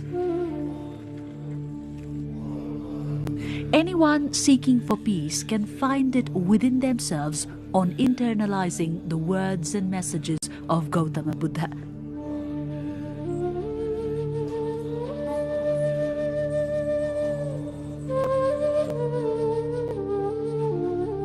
Gautama Buddha, also known as the Light of Asia, established himself as the preacher of Buddhism and enlightened the whole world with his message of peace, awareness, kindness, and wisdom.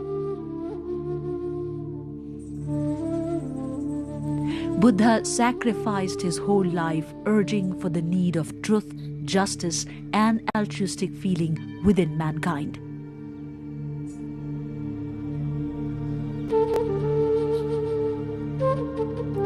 Gautama Buddha was born in Lumbini. It lies in the western part of Nepal in Rupandehi districts of the Lumbini zone. Lumbini has been protected under the World Cultural Heritage Site since 1997 AD.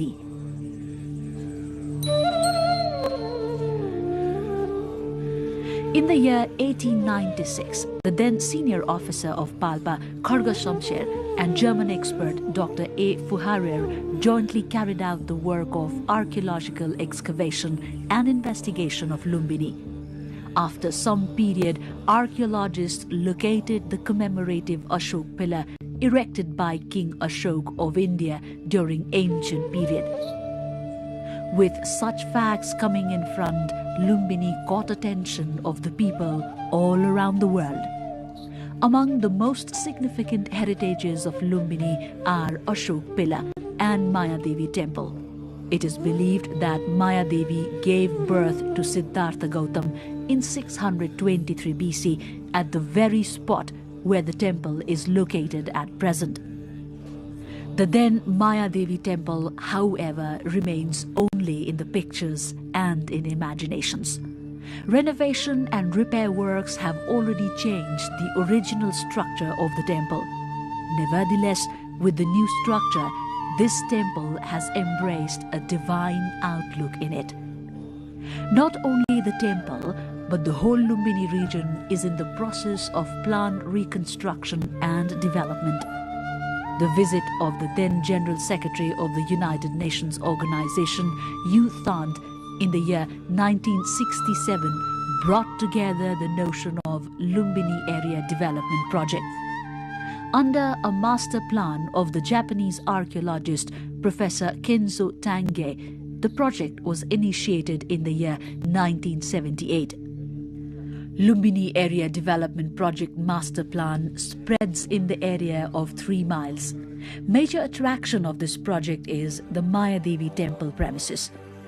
This holy garden has emerged as a peaceful, religious and spiritual hub as well as the center for tourists.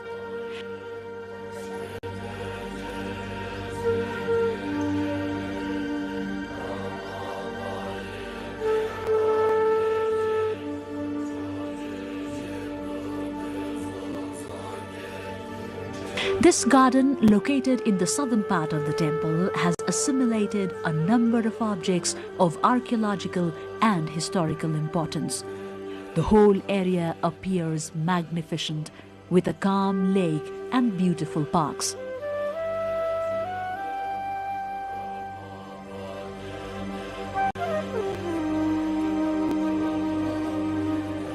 The temple displays numerous artifacts built in different centuries.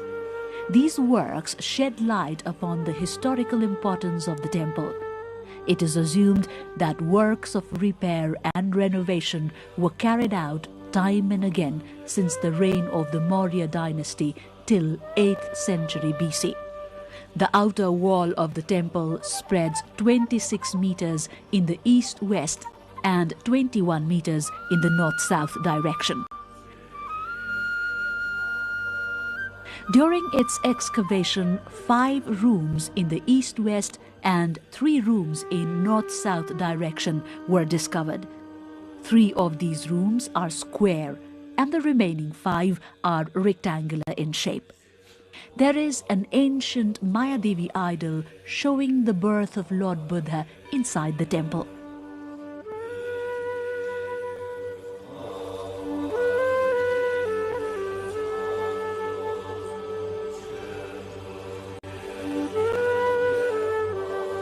This idol is also known as the birth idol.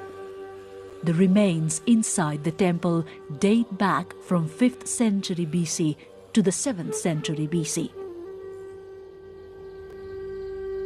Marker stone, alias birth stone, is placed safe above a Maurya period brick inside a deep room. This clearly depicts the exact place where Lord Buddha was delivered. This stone is around 25 steps north of the Holy Lake. Other evidential objects uncovered from excavations are kept as it is for devotees and other tourists to explore and to study.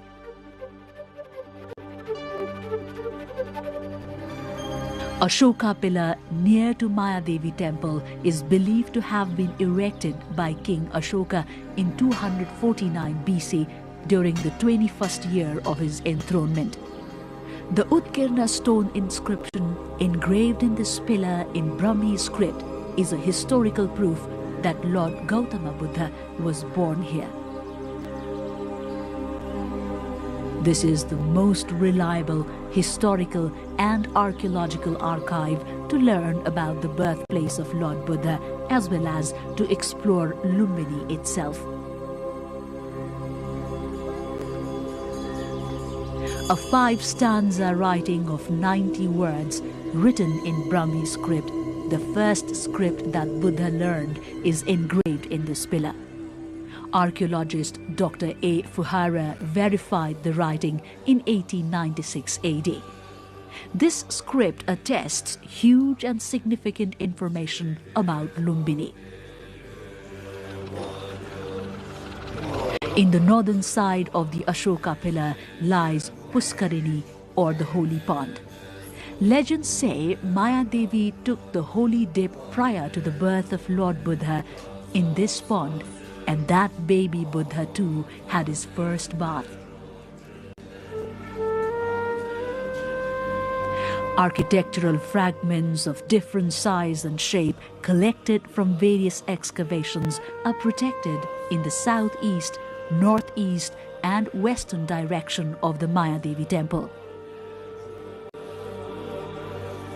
On close examination of the temple, the tradition and technology of Maurya dynasty is revealed. Some monasteries are constructed using the remains of Lord Buddha, while some other incorporates the remains of his followers, and few others have been constructed in Buddha's reminiscence. These monasteries depict the then art, custom, religion and tradition.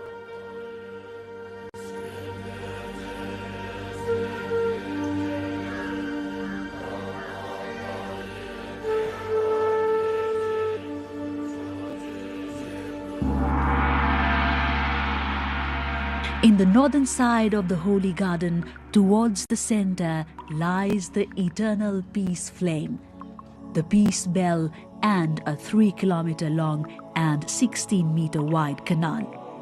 One can also view the World Peace Pagoda from here.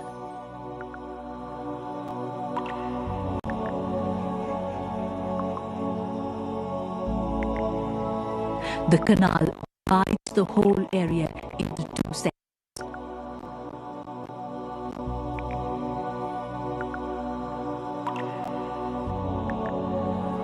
Towards the eastern monasteries, 13 plots are designated to Thur Buddhist and 29 plots are allocated to Mahayani Buddhist in the western monasteries.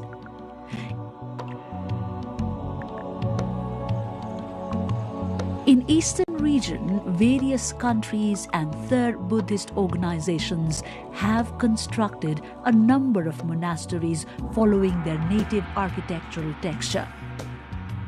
Myanmar, Sri Lankan, Indian, Cambodian and Thai government, including Nepalese, have constructed stupas and guest houses in these areas following the agreement with Lumbini Development Trust.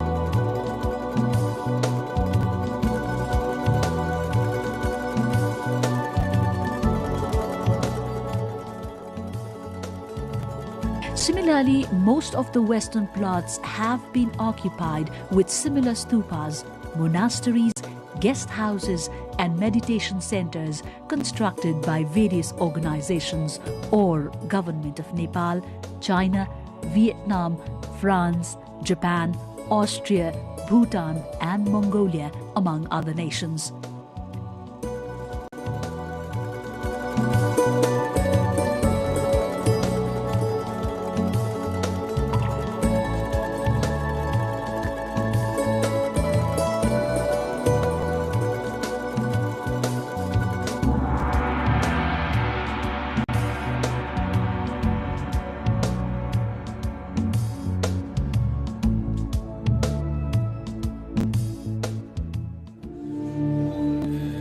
In these monasteries, Buddhists perform their regular worship, enchantments and meditations according to their own customs.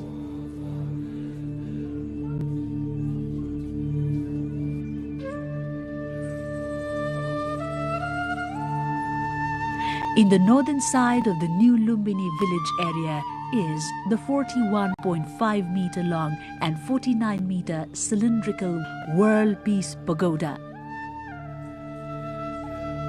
Fujiguru of Japan is said to have constructed similar pagodas in different locations all over the world during his journey of finding peace. World Peace Pagoda was designed by Japanese architect Dr. Minoru Ohuka. This pagoda came into operation since 1995. Built in traditional Japanese design, the upper part of this pagoda holds metallic artifacts exhibiting the birth of Lord Buddha.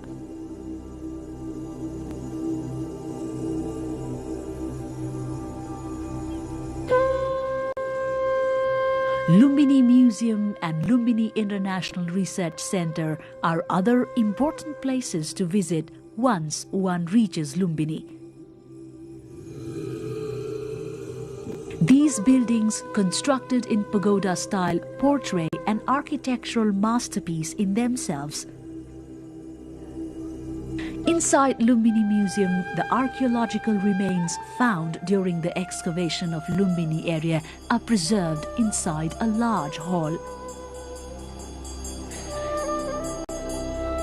One can easily gather information about the birthplace of Lord Buddha and the then contemporary society and culture exploring these heritages.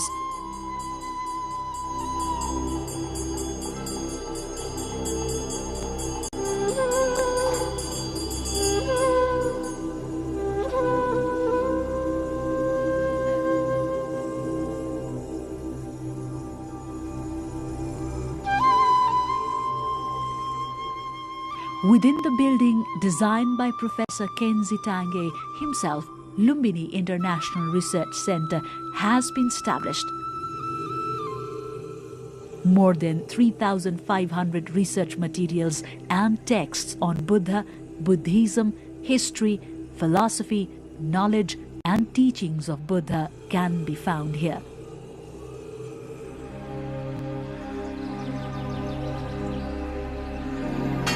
For the visitors' comfort, the center has provided the facility to read texts on different languages, including Sanskrit, Chinese, Japanese, Turkmen, Burmese, Thai, Nepali, and Nepal languages.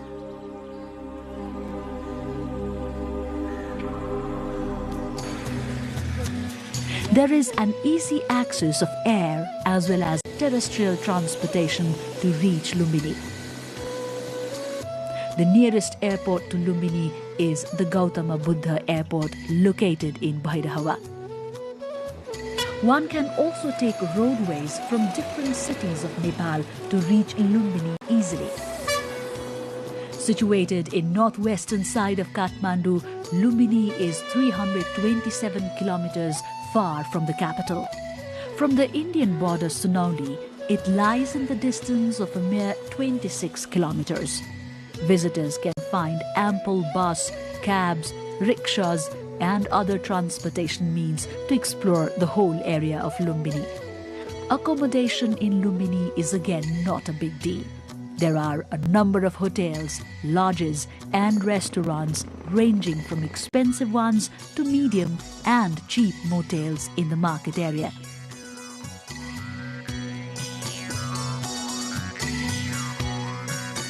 Within Lumbini area also, one can easily find guest houses, monasteries and stupas constructed to accommodate the visitors.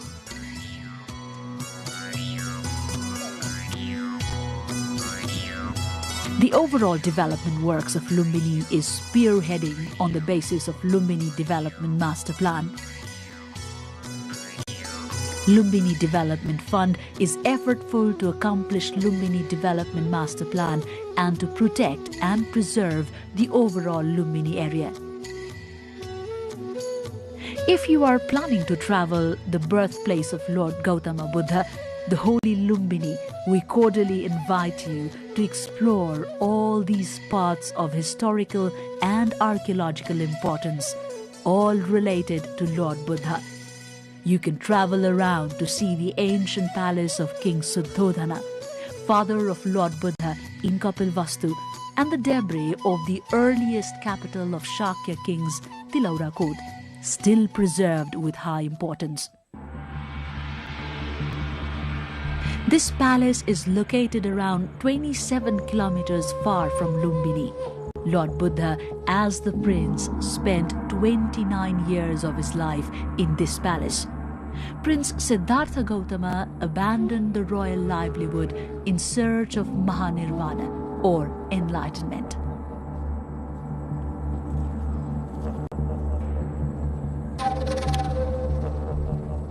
In the year 1898 AD, Indian archaeologist P.C. Mukherjee, following the description of Chinese traveler Hu Yansanga, and unveiled the unknown facts about Tilaurakot after his 4-month-long research and excavation works. He mentioned that the Tilaurakot Palace stretched in the area of 1,700 feet north-south and 1,300 feet east-west direction, was surrounded by walls up to 8 to 12 feet. The main entrance gate had Buddha stupas and monasteries in both the sides. All these buildings are under excavation and protection at present. Mukherjee has also maintained that King Suddhodana ruled his kingdom from the same palace. Hence, no doubt remains on the fact that the present Tilaurakot was ancient Kapilvastu. Archaeological debris as well as ancient palace and east-west entrance constructed since 4th century BC to 2nd century BC can be observed vividly now as well. Another historical site of Lumbini is Kudan, also known as Lauri Kudan, around 28 kilometers southwest of Lumbini. Myths have it that Lord Gautama Buddha met his father King Suddhodana at this very spot for the first time on returning to his hometown Kapilvastu after attaining enlightenment. Others say Prajapati Gautami, Gautam Buddha's foster mother, handed him Kayas Vastra at this place. Some others also claim that at this very site, Gautama Buddha's son Rahul transformed into Buddhism and turned a saint. Inscription held the existence of 4 walls and 1 buried well at this place. However, only 3 walls can be seen at present.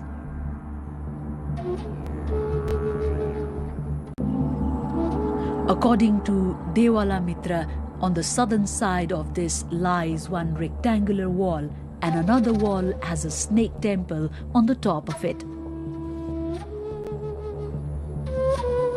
In the largest wall, located at northeast direction, idol of Lord Shiva and the remains of other idols can be seen at the top.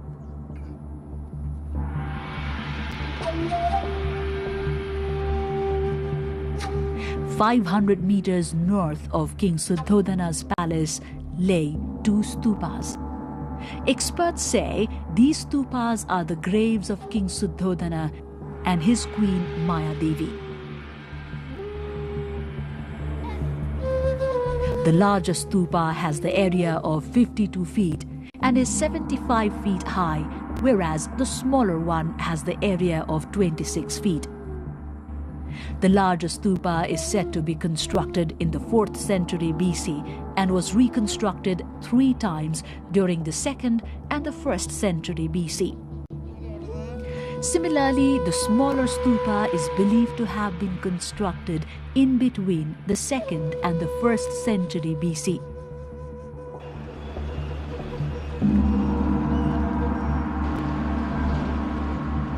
Devadaha, that lies in Bhawanipur of Rupandehi, is said to be the maternal home of Siddhartha Gautama.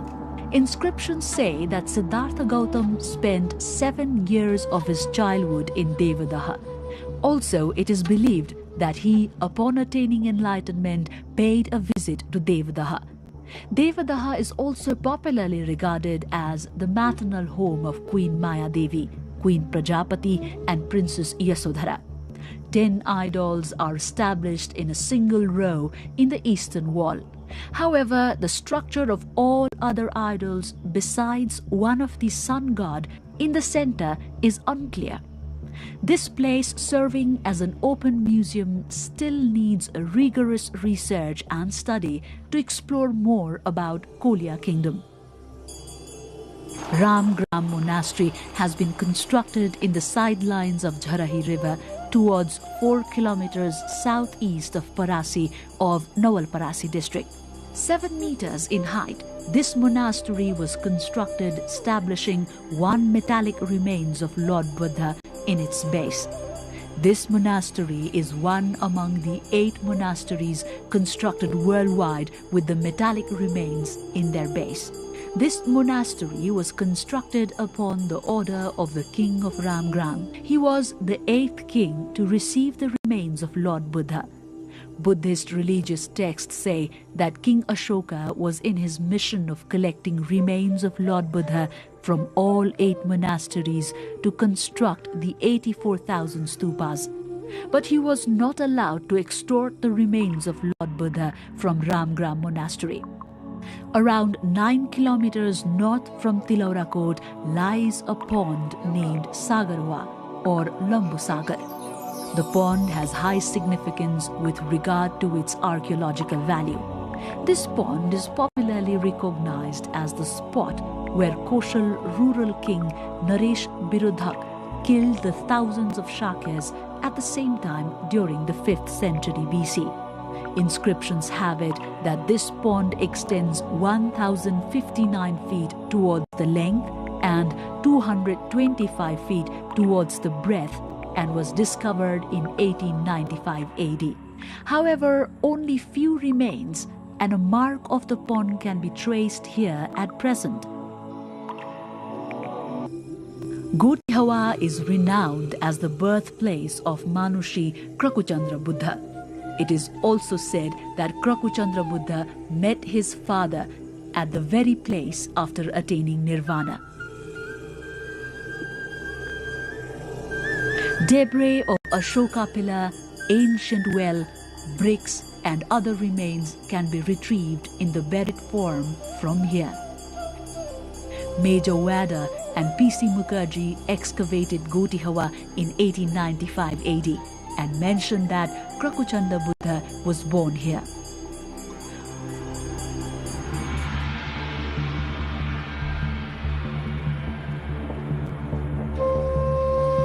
Aurora Court is an ancient town situated 8 kilometers northeast of Taulihawa. Aurora Court is regarded as the location of Kanak Muni Buddha, but scientific research is necessary to trace further facts of this town.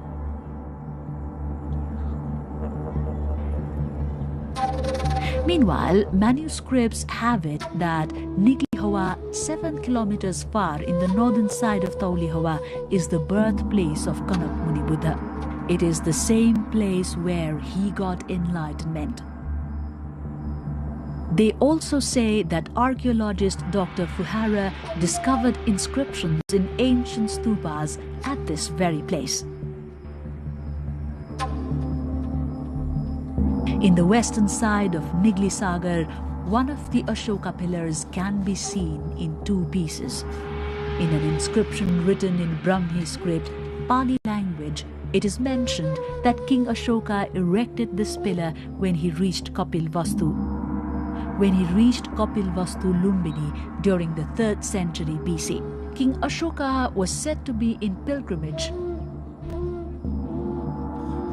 These pillars, 15 feet long, have engraved figure of peacock in one of the pillar and another has Om Mani Padme Hum carved in it. This holy land of Buddha has a large number of places and objects of historical and archaeological importance. Many are still under the grave of Mother Earth, left to be extracted and excavated.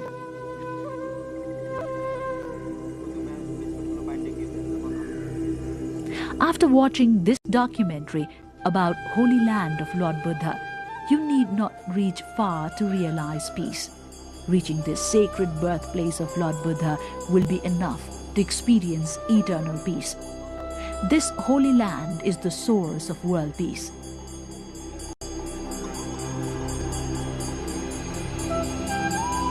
Lumbini is the center of serenity and harmony among all the people in the world. World Cultural Heritage Site and Shakya sage Gautama Buddha's birthplace is a precious gift for the whole world.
U.S. President Donald Trump addressed the nation, outlining what he described as strong economic achievements during his administration. Speaking from Washington, he said the U.S. economy was positioned for an economic boom, pointing to growth, jobs, and investment, though no new data was presented. Trump also promised new housing reforms aimed at improving affordability, an issue affecting many major American cities and closely linked to broader economic stability. He announced plans to appoint a new Federal Reserve chairman who, according to him, believes in significantly lower interest rates to boost economic activity. The address comes as the United States remains the world's largest economy, making policy signals from Washington relevant for countries like Nepal through trade, remittances, and global financial markets.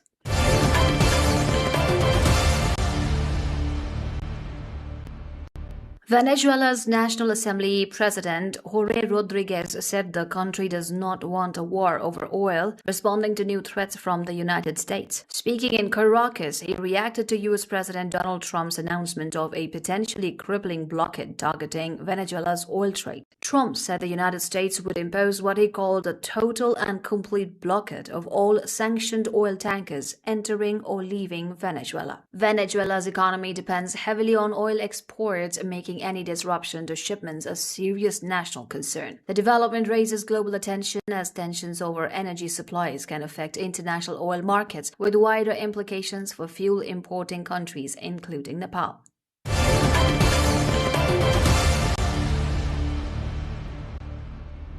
A memorial was held at Bondi Beach, Australia, to honour the victims of Sunday's deadly attack. 15 people were killed when gunmen opened fire on a Jewish gathering celebrating the first day of Hanukkah. Attendees sang songs and offered prayers to remember those who lost their lives. A rabbi addressing the crowd vowed that steps would be taken to ensure such violence does not happen again. The attack has deeply shocked the local community and drawn national attention to security at public and religious events.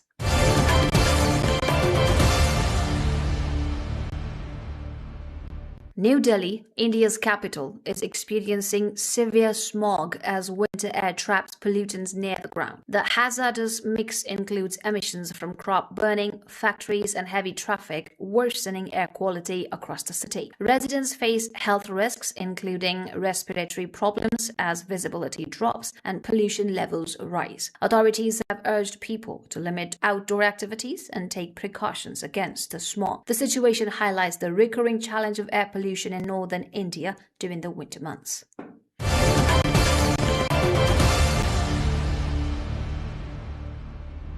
Italian Prime Minister Giorgia Meloni has reaffirmed support for freezing Russian assets but stopped short of endorsing any specific use of the funds. Meloni said any decision on their use must be achieved on a solid legal basis, stressing caution ahead of a key European Council meeting in Brussels. EU leaders are under pressure to agree on a plan to provide Kiev with a €90 billion loan over the next 2 years using frozen Russian central bank assets. The proposal faces strong opposition from Belgium, which holds the majority of the frozen funds. The discussions come amid growing EU debates over financial support for Ukraine and the legal and political implications of using frozen foreign assets.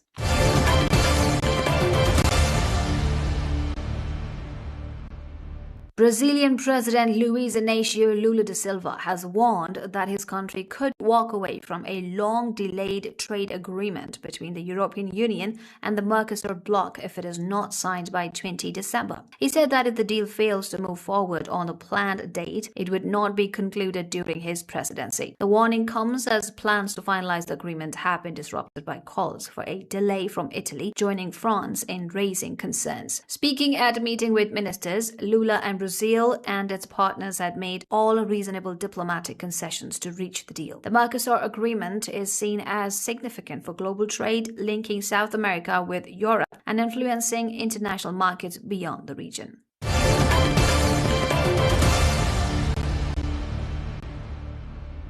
Israeli Prime Minister Benjamin Netanyahu has approved a $35 billion gas export deal with Egypt, calling it a major strategic step for Israel. Speaking in a televised address from Jerusalem, he said the agreement strengthens Israel's position as a regional energy power. Netanyahu added that expanded energy cooperation with Egypt would contribute to stability in the Middle East. The deal involves exporting Israeli natural gas to Egypt, which plays a key role in processing and exporting energy to other markets. The agreement highlights the growing importance of energy diplomacy in the region, with potential implications for global gas supplies and prices.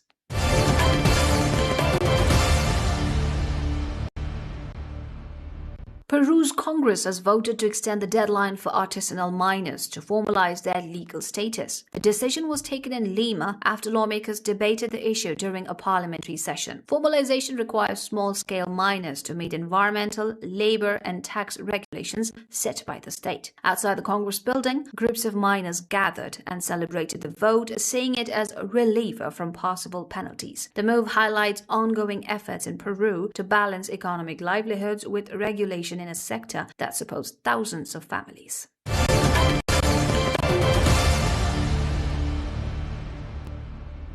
Catalonia's regional president Salvador Illa has announced that an outbreak of African swine fever in northeastern Spain has been contained. Speaking in the regional parliament, he said the outbreak affected wild boar in a high-risk zone near Barcelona. Authorities have imposed export restrictions as a precaution while continuing to monitor the situation. The measures aim to prevent the spread of the disease to domestic pigs and other regions. The containment is seen as a positive step for the local agricultural sector, which remains under close watch by veterinary authorities.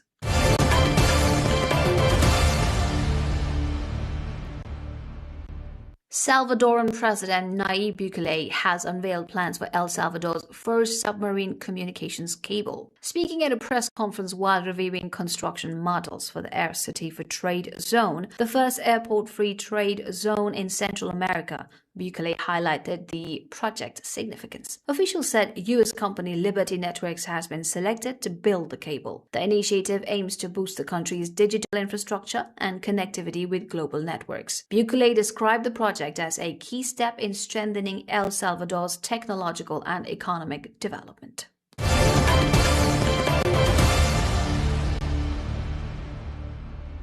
Germany has inaugurated a new anti-drone center in Berlin to strengthen national security. Interior Minister Alexander Dobrindt said the country is a target of what he described as hybrid warfare. Speaking at a press conference at the new facility, he said there has been a rise in drone sightings in recent weeks and months. The move follows a series of airspace incidents reported across several European countries. German authorities say the center will help monitor and respond to potential threats as concerns grow that some drones may be linked to hostile foreign actors.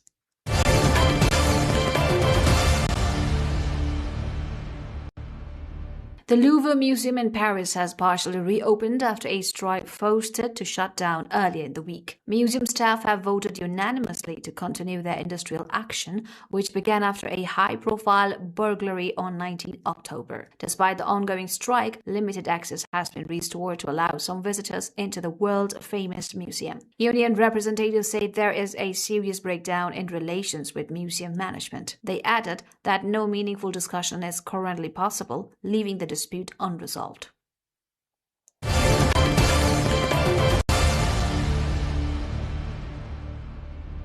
In a light-filled workshop in eastern China, a robotic arm lifted a partially assembled autonomous vehicle as workers adjusted its cameras, reflecting the steady spread of automation across the country's factories. Such scenes are becoming common not only in large industrial hubs, but also in smaller manufacturing units, showing how automation is reshaping production nationwide. China, known as the world's manufacturing powerhouse, is increasingly using robotics and smart systems to improve efficiency and reduce reliance on manual labor. The shift comes as factories face rising labor costs and growing competition in global markets, pushing companies to modernize operations. For countries like Nepal, China's automation drive matters as it can influence regional supply chains, trade patterns, and the future of manufacturing jobs across Asia.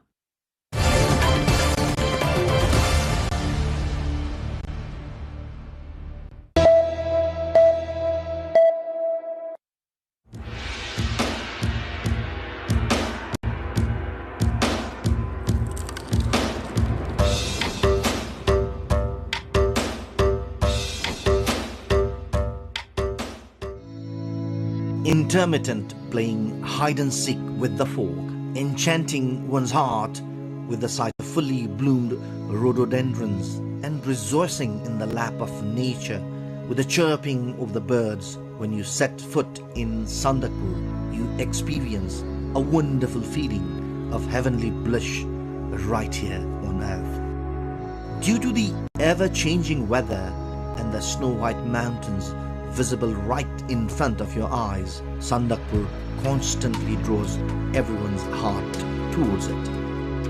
As a habitat for numerous species of birds and endangered wildlife, Sandakpur always leaves an indelible mark on the hearts and minds of all. Situated at an altitude of 3,636 meters above the sea level, Sandakpur is located at Ward 2 and 4 of Sandakpur Rural Municipality in Nepal's eastern Ilam district. Embracing the mountains of Nepal, India and Bhutan, Sandakpur is the only place in South Asia where one can observe the Himalayas of all three countries. While enjoying the Himalayan settlements, one can observe the sunrise and sunset from Sandakpur. It is the only place in Nepal from where over 60 mountain peaks, including the Mount Everest, Kanchenjunga, Makalu, Pathivara and Kumbhakarna can be seen from one spot. Being the source of the holy Mai River, one of the 4 major rivers in Ilam, Sandakpur is also revered from a religious standpoint, attracting pilgrims from Sandakpur Ridge. The settlements of Ilam, Jhapa and West Bengal of India seem so close that it feels like you could hold them in the palm of your hand. The crimson glow of the sun rising from the Bay of Bengal in the morning, glittering upon the mountains.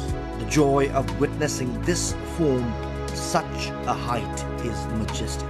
That is why in winter for the snow and during the monsoon for the rain, the number of visitors from both home and abroad to Sandakpur is on the rise. Among the different species of rhododendrons found in Nepal, 36 can be spotted just along the Sandakpur trek. The rhododendrons blooming all over the forest captivate every heart. With the chirping of birds, the cliffside honeybees, and the opportunity to study endangered species like the red panda, vultures, while enjoying nature, Sandakpur journey has captivated trekkers from around the world.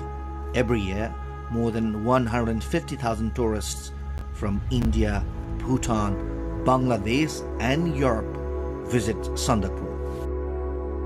Known as the Bird's Eye Place, Sandakpur was declared a one province, one cultural village by Nepal government in 2018. However, the place still awaits infrastructures like drinking water, electricity and proper trekking trails. Sandakpur can be reached after a 42-kilometer ride from the Ilam headquarters via Mai Pokhari and Kalu Pokhari. Another route to Sandakpur is from Ilam Bazar via Biblate, Sulubung, Mabu and Kalu Pokhari. When trekking to Sandakpur, the highest point of the Mahabharata range, the joy of staying in the homestays and hotels along the way while savoring local cuisine is immeasurable. While forging a connection with the Himalayan settlements, enjoying herbs and local produce, and playing in the snow in winter and the rain during the monsoon, you must visit Sandakpur at least once in your life.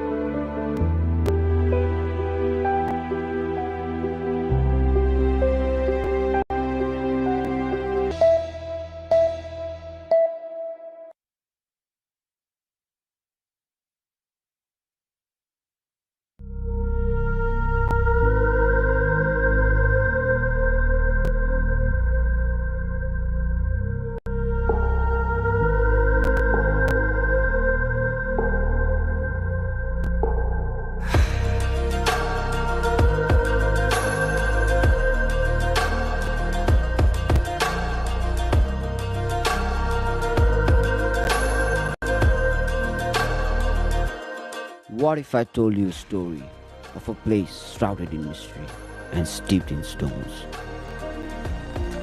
A place where warriors were born and raised, and their path through the mountains still remain to this day. Ajirkot Gorkha, the unbeaten kingdom. हामी पाहुनाहरू आउनु हुँदाखेरि हामी यसरी स्वागत गर्छौं अनि अलि नाचगानहरू पनि देखाउँछौं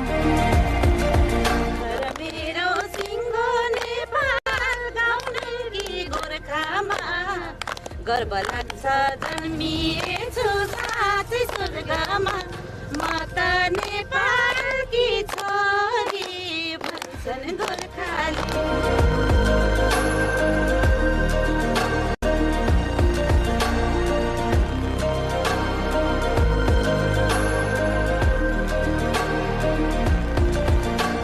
जस्तो घाटु चुड्काहरू भन्ने चाहिँ विशेष गरी हुन्छ यहाँ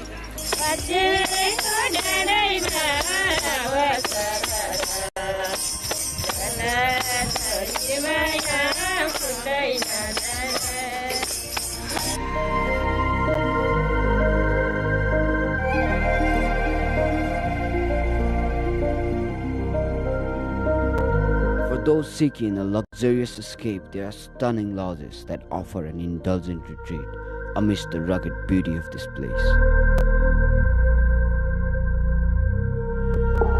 But for the true adventurers, this place has it all, from trekking through dense forest of Nagepokari trails to exploring ancient temples and learning the rich history of the region.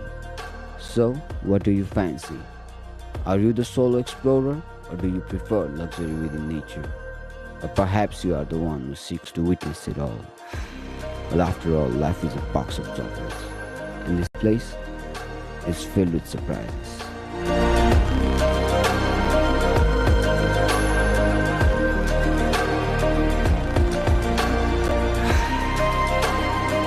Welcome to the place where magic and reality intertwine, where the wonders of nature are both breathtaking and awe-inspiring. From the elevations of 300 meters to a towering 8,000 meters, this place will leave you mesmerized and in awe.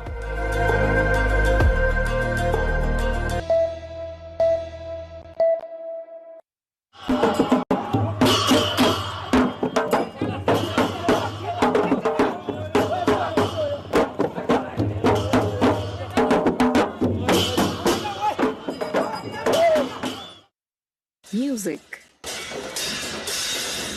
dance, food, art and devotion are the lifeblood of Newar culture, an ancient civilization rooted in the Kathmandu Valley of Nepal.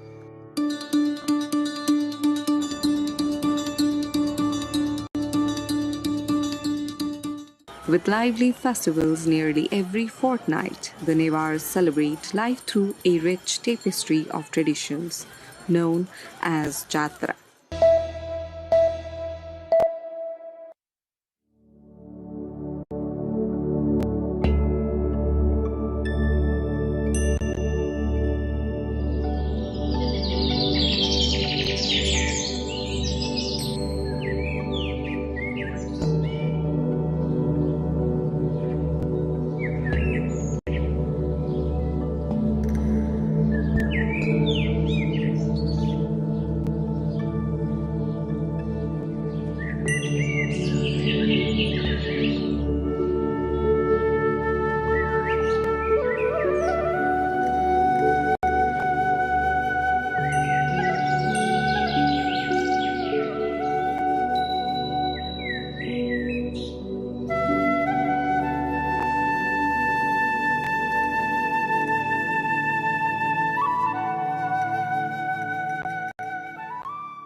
A city known for its legacy, Kirtipur.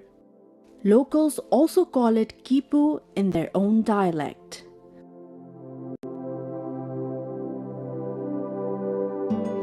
It is the largest ancient settlement after Kathmandu, Lalitpur, and Bhaktapur.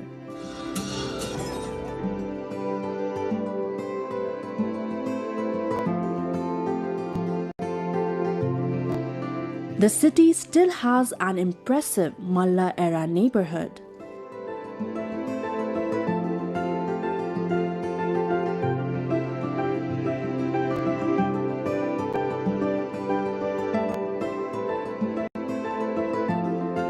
It is also home to Taudaha, the largest lake in the Kathmandu Valley. There are temples, monasteries, bihars, and stupas for both Hindu and Buddhist devotees, along with countless festivals and ritual celebrations that altogether give Kirtipur its distinct and special character. With its ancient Newar settlements, this place is a beautiful convergence of Newar culture and heritage.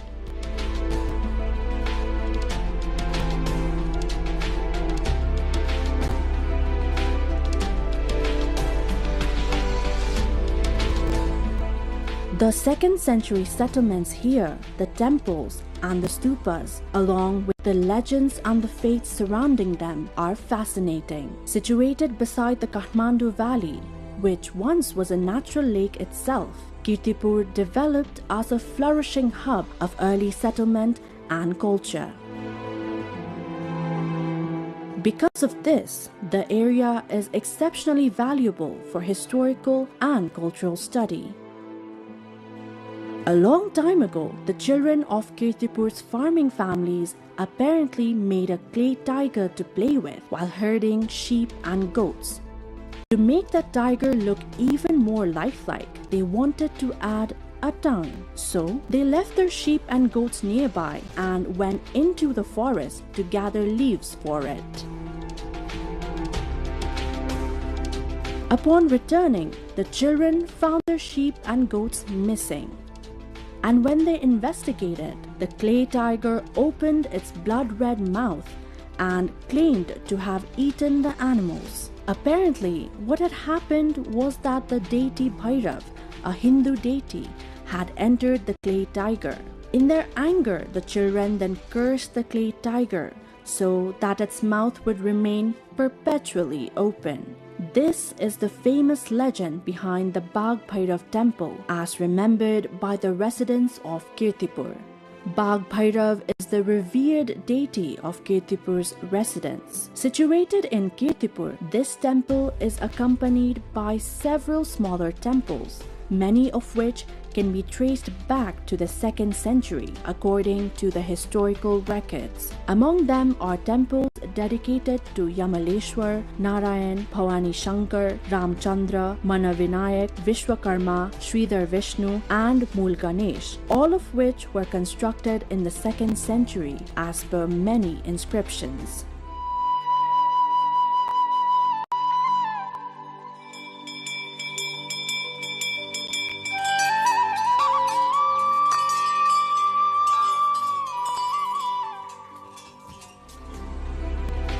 The historical records mention that the Bagh Bhairav temple, originally made by Shivadev, was again renovated in the 16th century by Jagatpal Varma into a 3-tiered pagoda style. This makes the temple a central attraction of Kirtipur.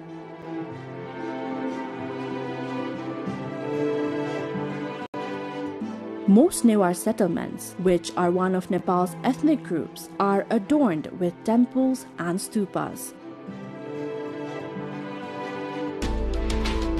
So Kirtipur is home to countless temples and stupas as well, too many to count by hand. The Uma Maheshwar temple here is located at the highest point in Kirtipur. From here, one can take in panoramic views of the entire Kathmandu Valley. Swayambhu, an ancient Buddhist stupa, is clearly visible from this vantage point. It is said that the temple's elevation is roughly the same as that of Swayambhu's. On clear days, the world's highest peak, Mount Everest, can also be seen from here. Uma Maheshwar, representing the Hindu deities of Shiva and Parvati in another form, is considered a symbol of family happiness and love.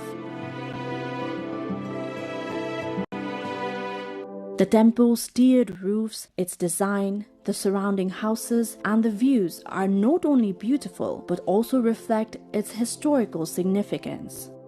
It is an excellent place to explore and spend an entire day.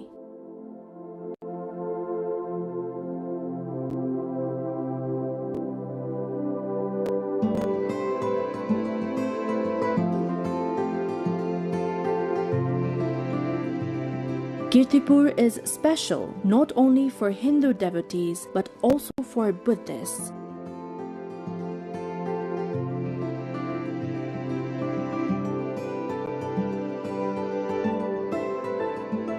Its stupas and bihars are ideal for the study, research, and promotion of Buddhism.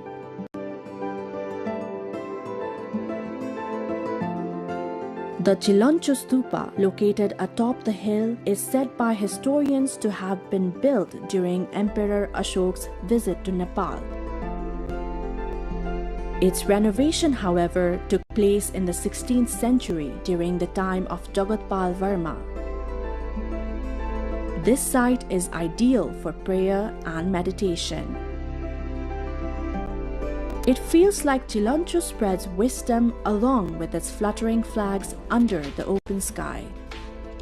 It is said that seeing the hills surrounding the Chilancho Stupa, Prithvinarayan Shaha, the 18th century king who unified Nepal, coveted Kirtipur. His attempts to capture Kirtipur, intended to make conquering Kathmandu, Bhaktapur and Patan easier, only succeeded on the third try.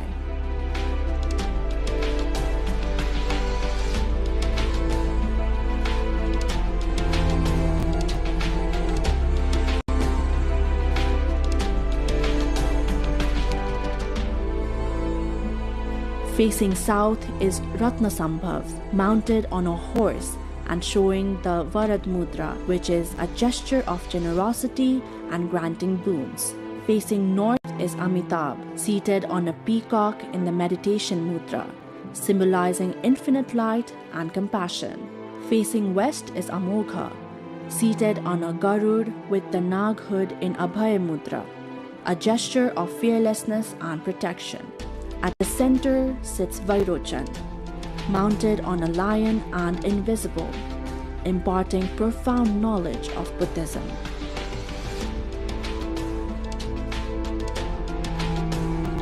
The presence of these 5 Buddhas is believed to guide those who have lost their way, whether it is in spiritual seeking or in travel.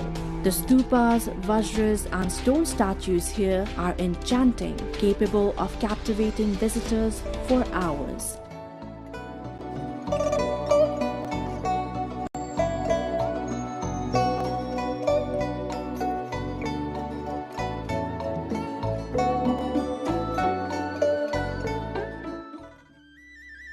In Panga of Kirtipur, there is a cremation site. The deceased of the Panga community are cremated here, but this place is different from others. According to local tradition, one cannot stay behind after setting the body on fire. Normally, in other places in Hindu tradition, after the cremation, the ashes are collected after a process that can take up to hours. Here, however, bodies are covered with 9 pieces of wood for adults and 7 for children, along with water-soaked straw. Then the fire is lit before it is time to leave the site.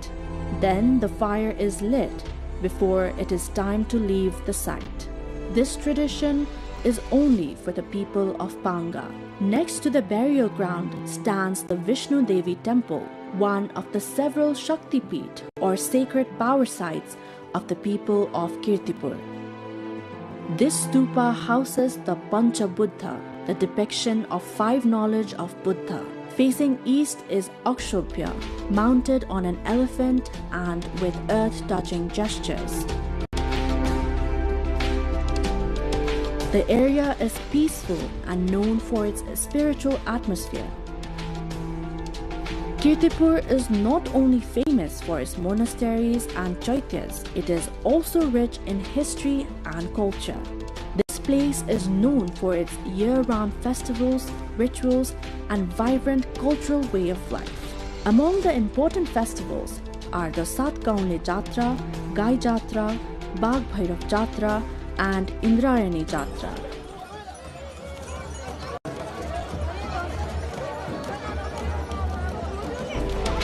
On the day of Gai Jatra, a special dance is performed here. The Dhya Dhya Papa dance, also called Katmar, is a ceremonial performance where dancers in unique costumes move to traditional music. It is an integral part of Kirtipur's cultural identity.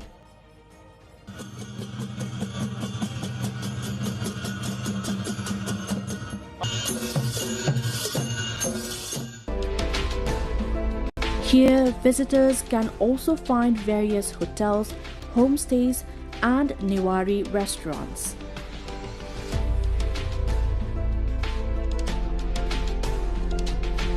The Newari-style houses and pathways decorated with traditional materials are truly captivating, and the popular Newari restaurants, which draw people from all around, are plentiful.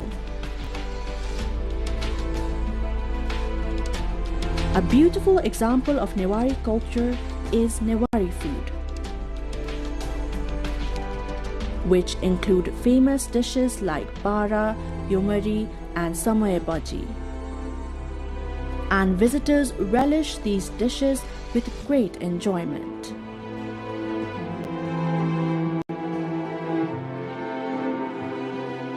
Just before entering Kirtipur, you arrive at another beautiful spot, Taudaha.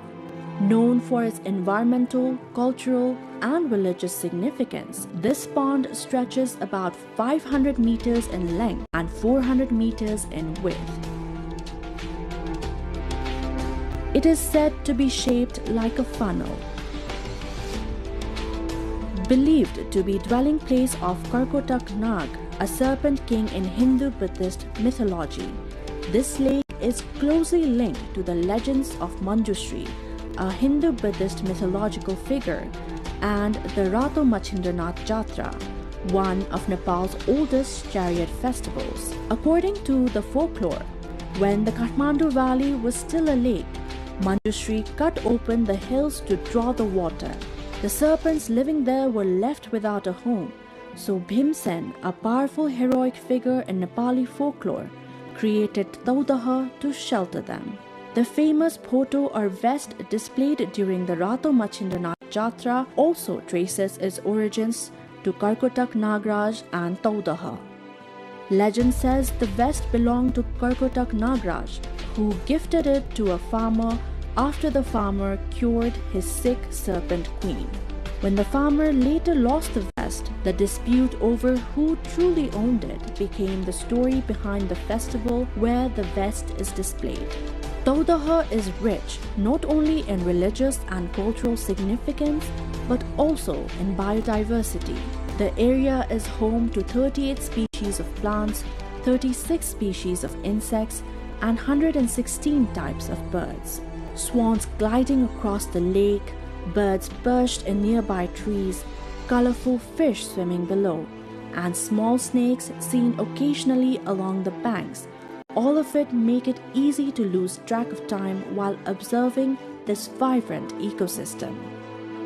In winter, birds migrate here from Siberia, Mongolia, and Tibet to escape the cold.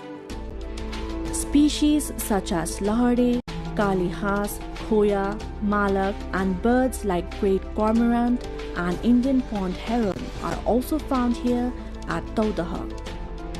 These migratory birds travel thousands of kilometers from various countries to reach this lake.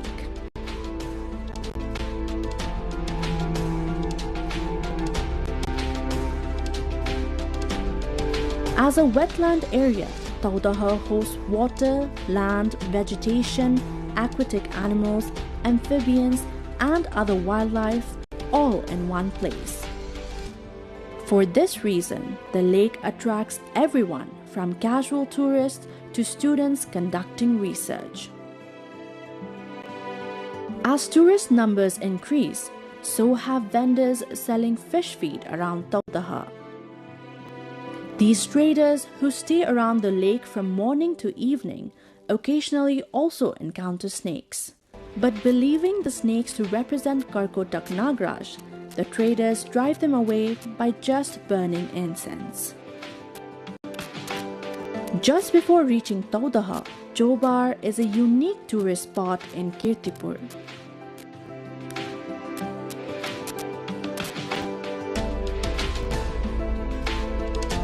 Manjushri Park here is one of the popular picnic destinations. The cave, Chobar Gorge, Suspension Bridge, Jalvinayak Temple, and Adinath Lokeshwar Temple are all must-visit sites.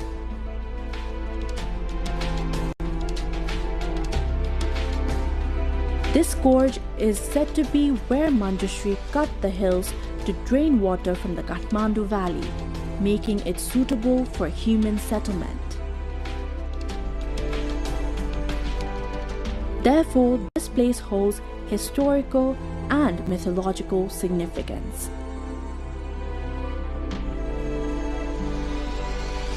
Jalvinayak Temple is located along the Bagmati River. Among Kathmandu Valley's four main Ganesh temples, Surya Vinayak, Chandra Vinayak, and Ashok Vinayak, Jalvinayak is one of them. It is built in traditional pagoda style.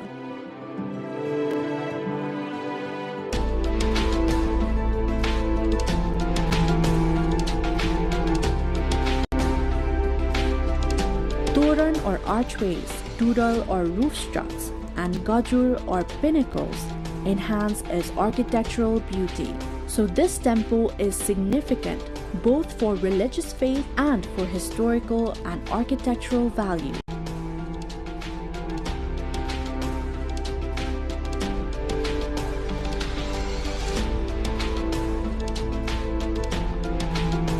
Spread over 14.76 square kilometers, Kirtipur has many places to explore, which cannot be fully visited in a single day. Its heritage, lifestyle, and festivals are all unique.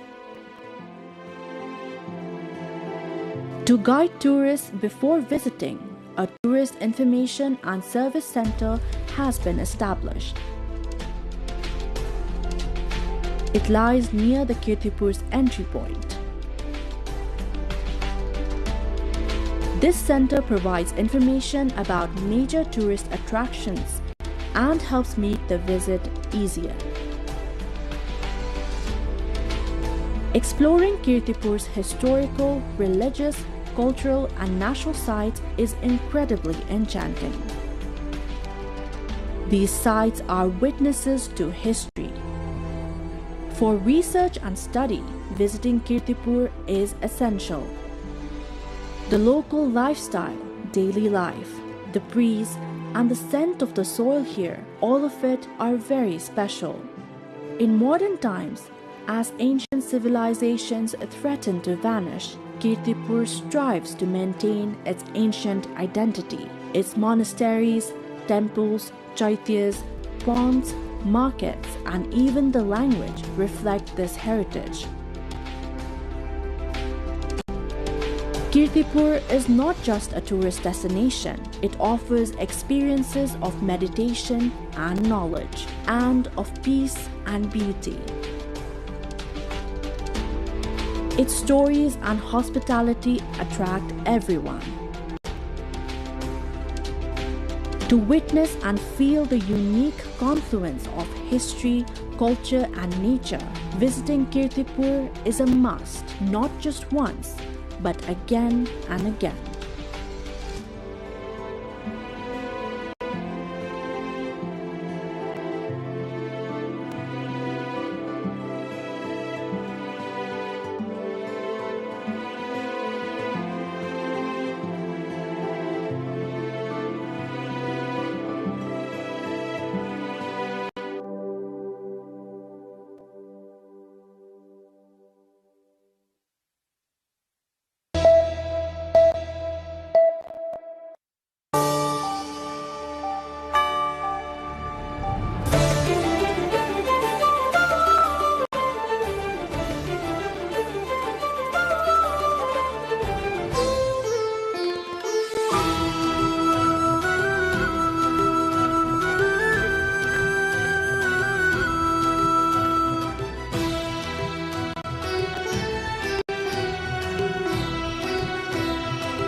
Actually, when I was 16, back in 2015, I was at a music festival.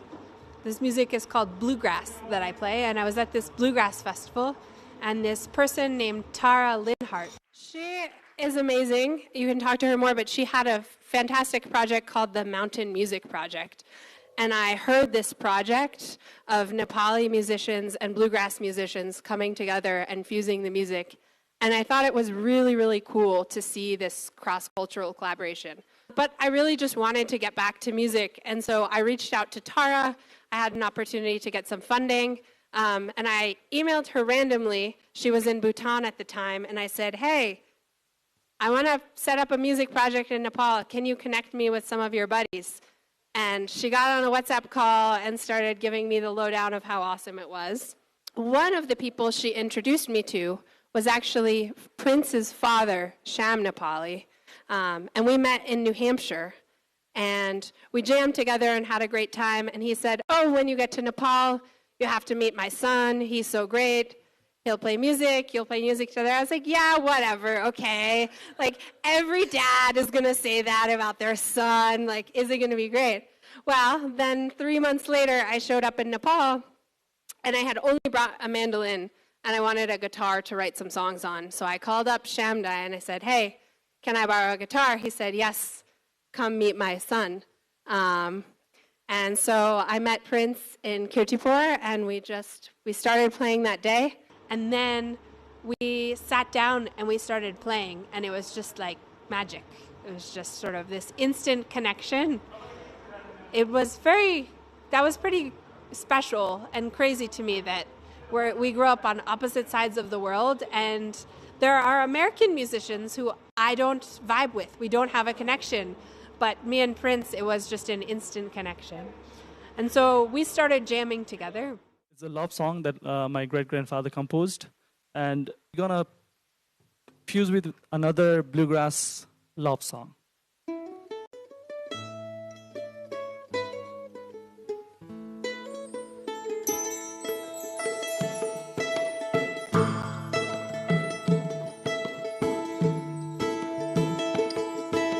Sani sani e झिल्के नानी कति राम्रो कपाल कोरेकी सानी सानी ए झिल्के नानी कति राम्रो कपाल कोरेकी हाय हाय कति राम्रो कपाल कोरेकी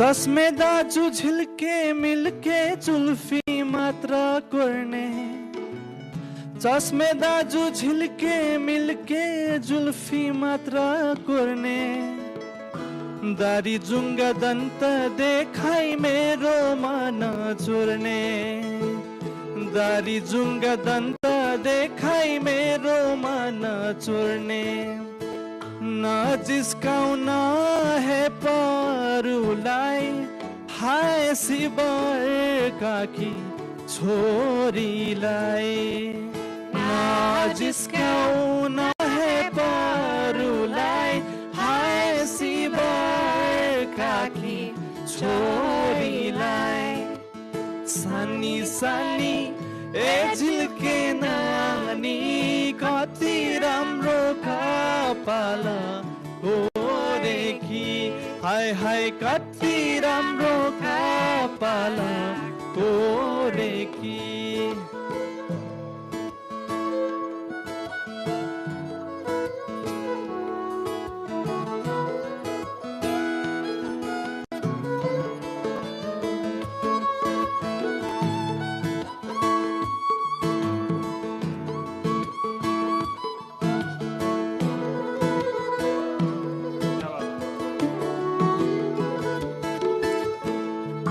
जन्मदिन दिने भगवान त हुर्काइदिने आमा जन्म दिने भगवान त हुर्काइदिने आमा कसले हेर यति राम्रो पहिराइदियो जमा कसले हेर यति राम्रो पहिराइदियो जमा सानी सानी एझिल्के नानी कति राम्रो कपाल कोरेकी सानी सानी एझिल्के नानी कति राम्रो कपाल कोरेकी हाय हाय कति राम्रो कपाल कोरेकी हाय हाय कति राम्रो कपाल कोरेकी हाय हाय कति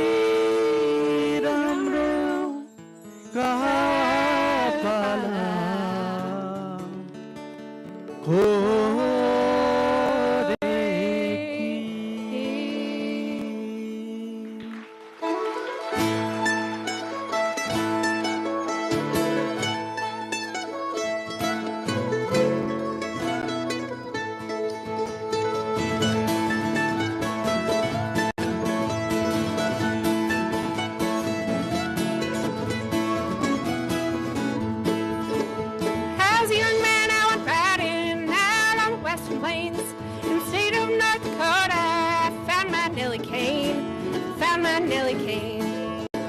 She was living in a lonely cabin with son by another man.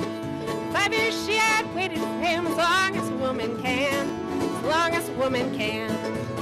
And I don't know what changed my mind, till then I was a rambling kind of love I can't explain that I had for Nellie Kane.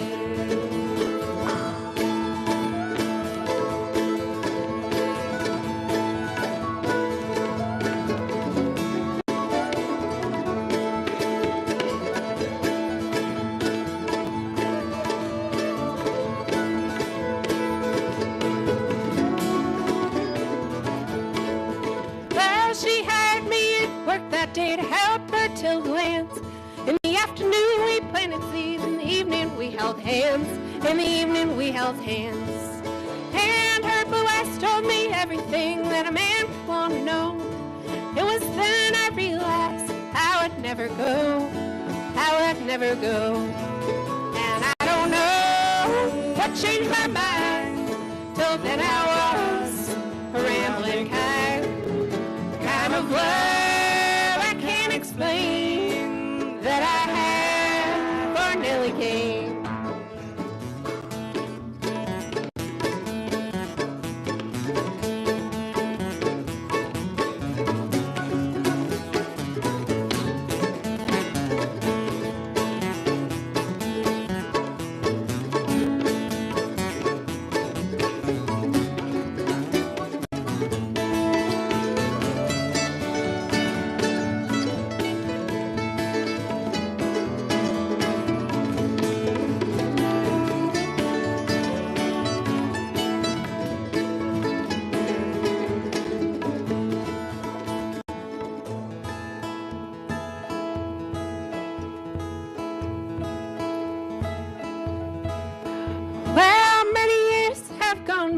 We've grown up tall.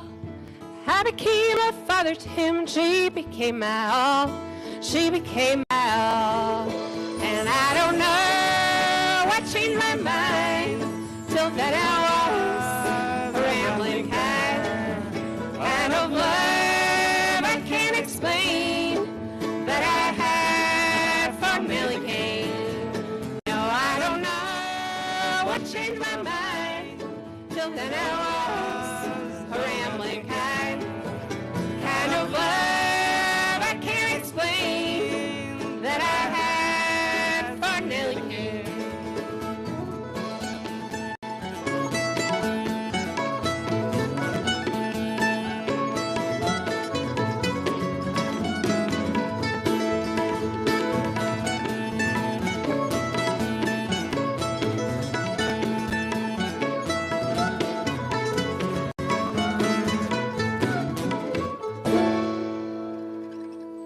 Well, first of all, I just fell in love with Nepali culture. I love momos. I love dal bhat. I love it all. I love this beautiful country. I think our message to the world, one of them is that we want to show more people the beautifulness of Nepal. I think that from my perspective, I love Nepali folk music, but in this country, sometimes people haven't valued it. They've looked to the West for other influences. And so one of our goals is to bring up Nepali folk and fusing it. We're not just doing pure folk music, but to show that this is a vibrant, evolving history and tradition that is still relevant today. And then I also think to people abroad, and especially to Nepalis, I want to show them that they can take their instruments and their culture and they can bring it to the world, and that it's so amazing. I mean, everyone who I know maybe they don't know so much about Nepal, maybe the only thing they know is that Mount Everest is there. But then once they try a momo, once they hear some music, then they love it. And so we want to just share this music with more people and share the cross-cultural collaboration. I know I've been saying this for a couple of years now, but because we recorded an EP for one day, and then I've been gone from Nepal for the last year, and the hard drive just sat, and no one did anything with the files yet. So we finally got the files going, and we are finally working on our debut EP that will feature a lot of these songs, including the next one, which is one I wrote a couple of years ago.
Cause all day I chug way after work and try to shove down all of the hurt, but sometimes at the end doesn't fit on the page and my eyes just run a glaze.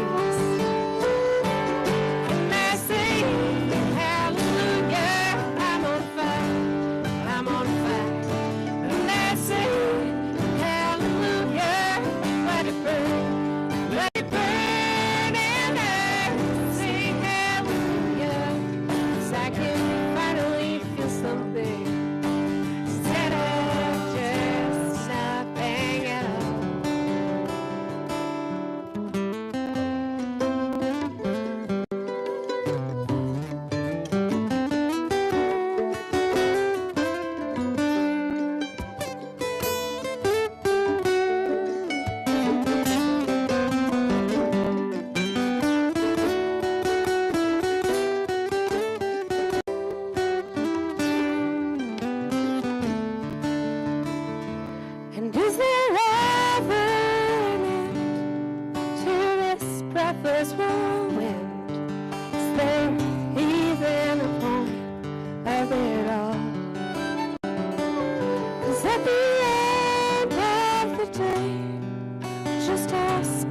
rugged, snowy road.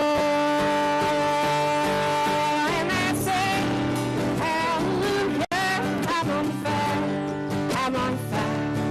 And I say, hallelujah, let it burn, let it burn. And I say, hallelujah, 'cause I can finally feel something instead of just nothing at all. And I say, hallelujah, I'm on fire, I'm on fire. And I say, hallelujah, let it burn, let it burn. And I say, hallelujah, 'cause I can finally feel something instead of just nothing at all.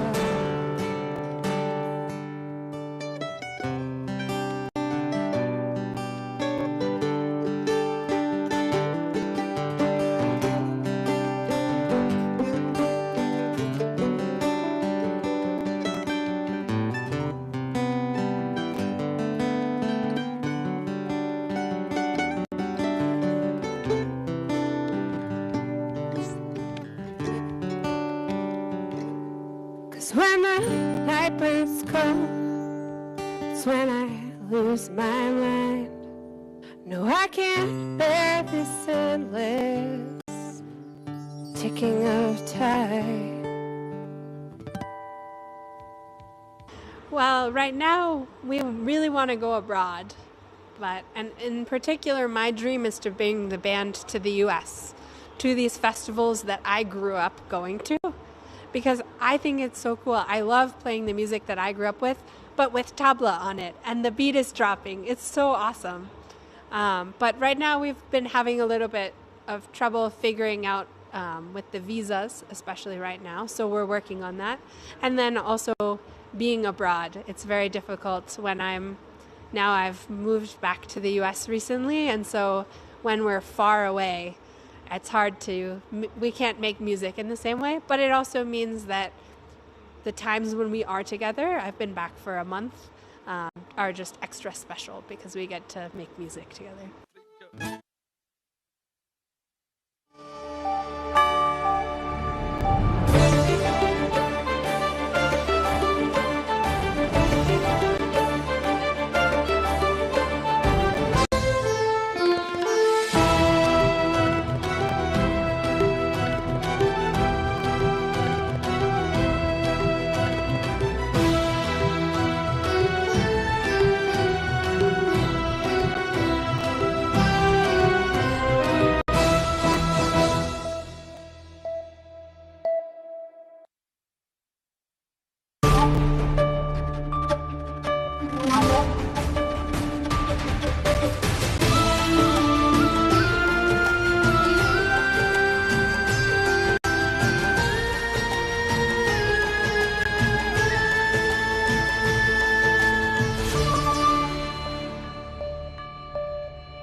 High Court Tulsipur Butwal bench allows bail to RSP chair Ravi Lami Chhane, orders to pay 20 million rupees as bail amount.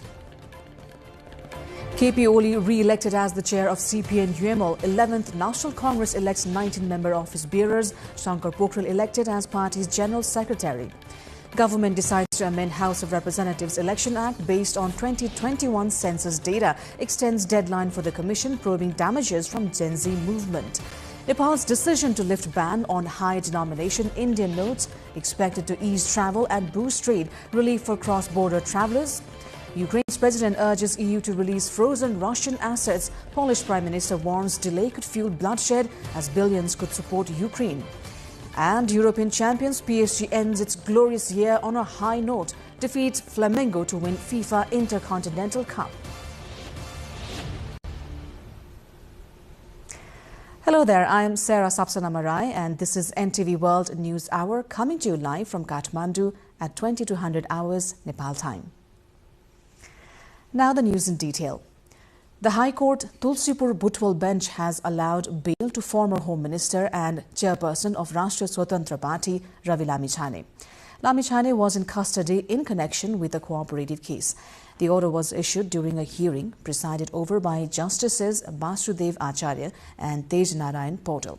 Spokesperson of the High Court, Butwal, Ram Bahadur Kunwar, said that during the hearing, Lamichhane submitted around 10 million rupees, approximately $60,000 as part of bail previously ordered by the district court, and the High Court has now set the total bail amount at 30.74 million rupees, which is about $212,000 for his release. The court has also imposed conditions, including payment of any additional obligations that may arise and informing the court before travelling abroad. Earlier, Lamichhane had petitioned the Butwal bench to be allowed to remain out of custody by depositing the required bond amount. The High Court has stated that Lamichhane must personally appear at the Rupandehi District Court and complete the necessary procedures before he can be released. Lamichhane is currently held at Nokku Jail, Kathmandu. Following the High Court's bail order, supporters of Lamichhane gathered outside Nokku Jail, creating a large crowd.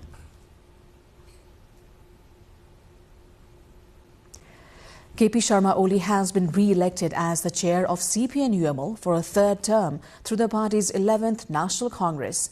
Oli defeated his rival Ishwar Pokhrel in the election. According to party's Central Election Commission, Oli secured 1,663 votes out of the 2,227 votes cast, while Pokhrel received 564. Shankar Pokhrel was elected as the party's General Secretary, obtaining 1,228 votes against his competitor Surendra Prasad Pandey, who garnered 999 votes. In the 19-member officer panel, 17 positions were won by candidates from Oli panel. Among the officers, 8 are serving for the first time, and Padma Aryal is the only woman elected as secretary. Popular votes for the positions went to Prithvi Subba Gurung as Vice President and Shanta Chaudhary as Central Member.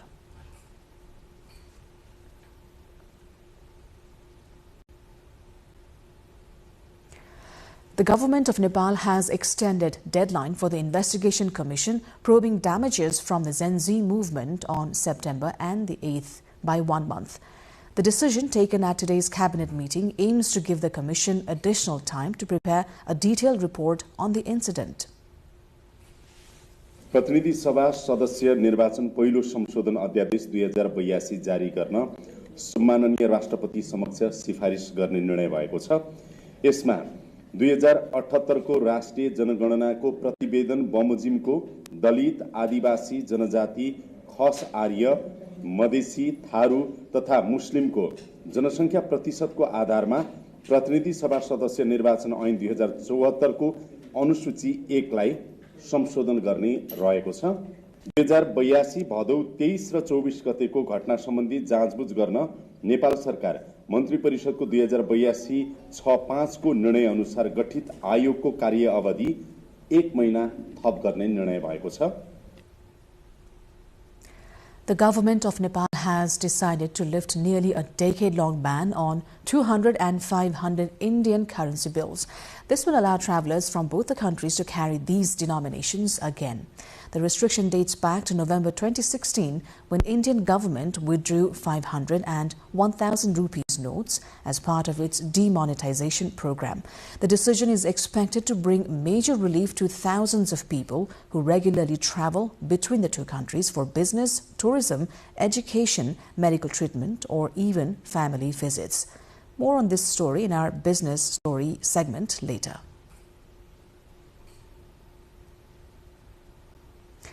Now, Ukraine's President Volodymyr Zelensky has urged European Union leaders meeting in Brussels to approve billions of euros in loans backed by frozen Russian assets, warning that Ukraine's military and economic finances could run out within months without urgent support. About $245 billion of Russian assets are frozen in the EU, most held by Belgium-based Euroclear. Russia has warned the EU against using the money and has filed a lawsuit in Moscow seeking its return. Polish Prime Minister Donald Tusk warned EU leaders that failure to secure funding for Ukraine now could result in further bloodshed, not only in Ukraine but across Europe. Now we have a simple choice: either money today or blood tomorrow. And I am not talking about Ukraine only, I am talking about Europe. And this is our decision to make, and only ours. I think all European leaders have to finally rise to this occasion. The summit comes amid renewed diplomatic efforts to end the war, which began with Russia's full-scale invasion of Ukraine in February 2022. Paris Saint-Germain ended a historic season on a high by defeating Flamengo 2-1 in a penalty shootout after a 1-1 draw to win the FIFA Intercontinental Cup in Qatar. European champions PSG took the lead in the first half when Kivica Kvaratskhelia finished from close range following a goalkeeping error. Flamengo showed resilience to equalize and force the match into penalties, but PSG goalkeeper Matvei Safonov proved decisive. The Russian shot stopper saved 4 consecutive penalties in a stunning shootout performance, securing the trophy for Luis Enrique's side. The victory crowns an incredible year for PSG, who completed a treble in the 2024-25 season, including their first ever UEFA Champions League title, and now add global silverware to their success.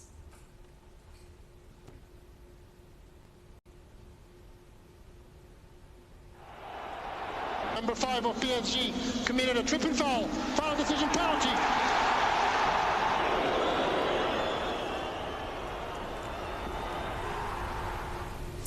We're going for a short break here. After the break, a closer look on the National Congress of CPN UML in our cover story segment.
You're watching NTV World. Welcome back to News Hour.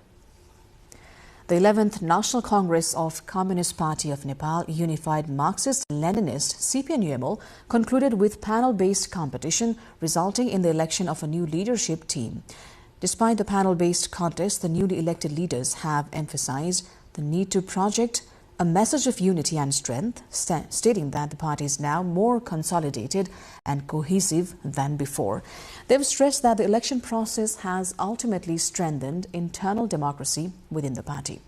Through the elections, a noted number of new and younger faces have been elected to the central leadership, including key officer-level positions. KP Sharma Oli was re-elected as the party's chair for a third term after defeating Ishwar Pokhrel. According to the party's Central Election Commission, Oli secured 1,663 votes out of 2,227 cast, while Pokhrel received 564. Likewise, Shankar Pokhrel was elected as General Secretary, winning 1,228 votes against Surendra Prasad Pandey's 999. Of the 19-member officer panel, candidates aligned with Oli won 17 positions. 8 of the elected officers are serving for the first time, and Padma Aryal is the only woman elected as secretary. Prithvi Subba Gurung secured the highest number of votes for vice president, while Shanta Chaudhary received the most votes among candidates for central member.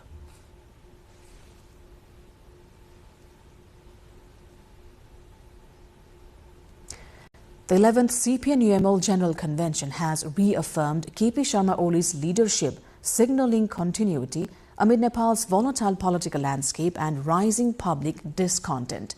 As the party concludes convention and retains the previous largest leadership, the working mandate and reformation party brings internally is still in a wait and watch phase. Sabika Shrestha brings more. The re-election of KP Sharma Oli and the almost sweeping victory of his panel across key organizational positions have closed ranks within CPN-UML. While some analysts see it as establishing a unified command structure and eliminating immediate internal challenges with a democratic practice in the party, others say the party failed to embrace the sentiments of the recent changes in the country. The significance of the party's convention at a time when the country is bracing for change, but many remain uncertain about its dynamics. The decision to hold the 11th Congress speaks of the Communist Party's institutional intent. As coalition politics remain fragile and trust in mainstream parties continues to erode, the UML has chosen continuity as its strategic response despite the desire for change. Constitutional expert Bipin Adhikari characterizes the convention as a necessary internal test, noting that the structured voting process allowed the party to validate its leadership through procedural means. I think it was a great exercise because it gave an opportunity to the UML leadership to testify before his party colleagues. And by a decisive majority he has been re-elected. That only means that he has full support of his party rank and file, even though that might be taken variously by the rest of the public. Yet, internal legitimacy does not automatically translate into public confidence. Political analyst Pranav Kharil notes that the outcome of the UML convention may also send a ripple effect across Nepal's broader political spectrum. The political parties as a top-down structure, then there is little to no realization among the leadership, and that leadership and that realization runs deep down. Although in informal conversations, if you talk to the party cadres and supporters, they say the change is necessary. However, when it comes to voting and when it comes to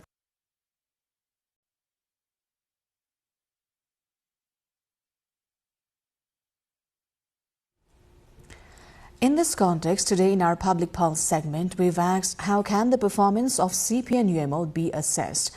Let's take a look at what they had to say.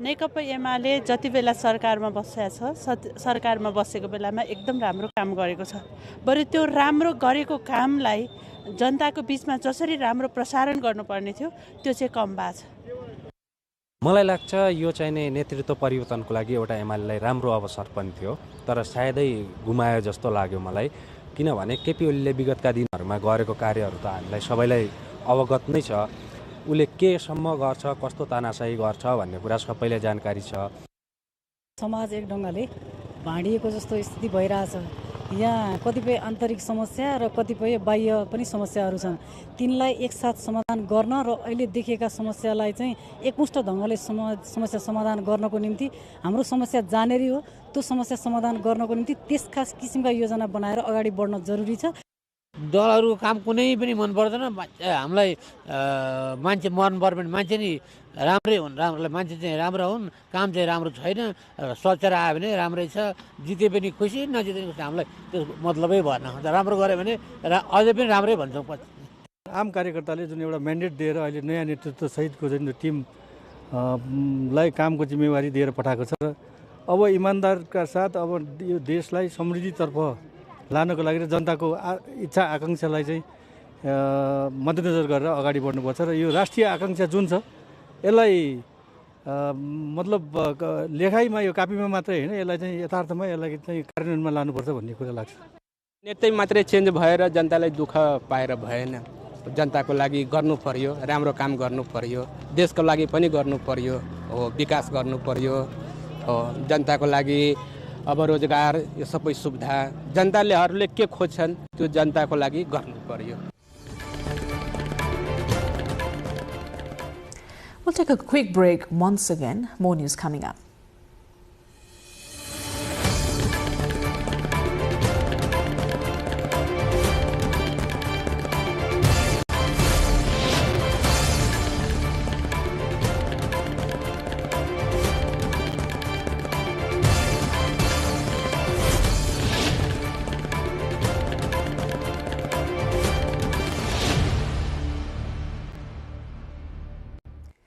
The Election Commission of Nepal has released Civic Education Promotion Resource Booklet for election programs aimed at enhancing election awareness and education among students.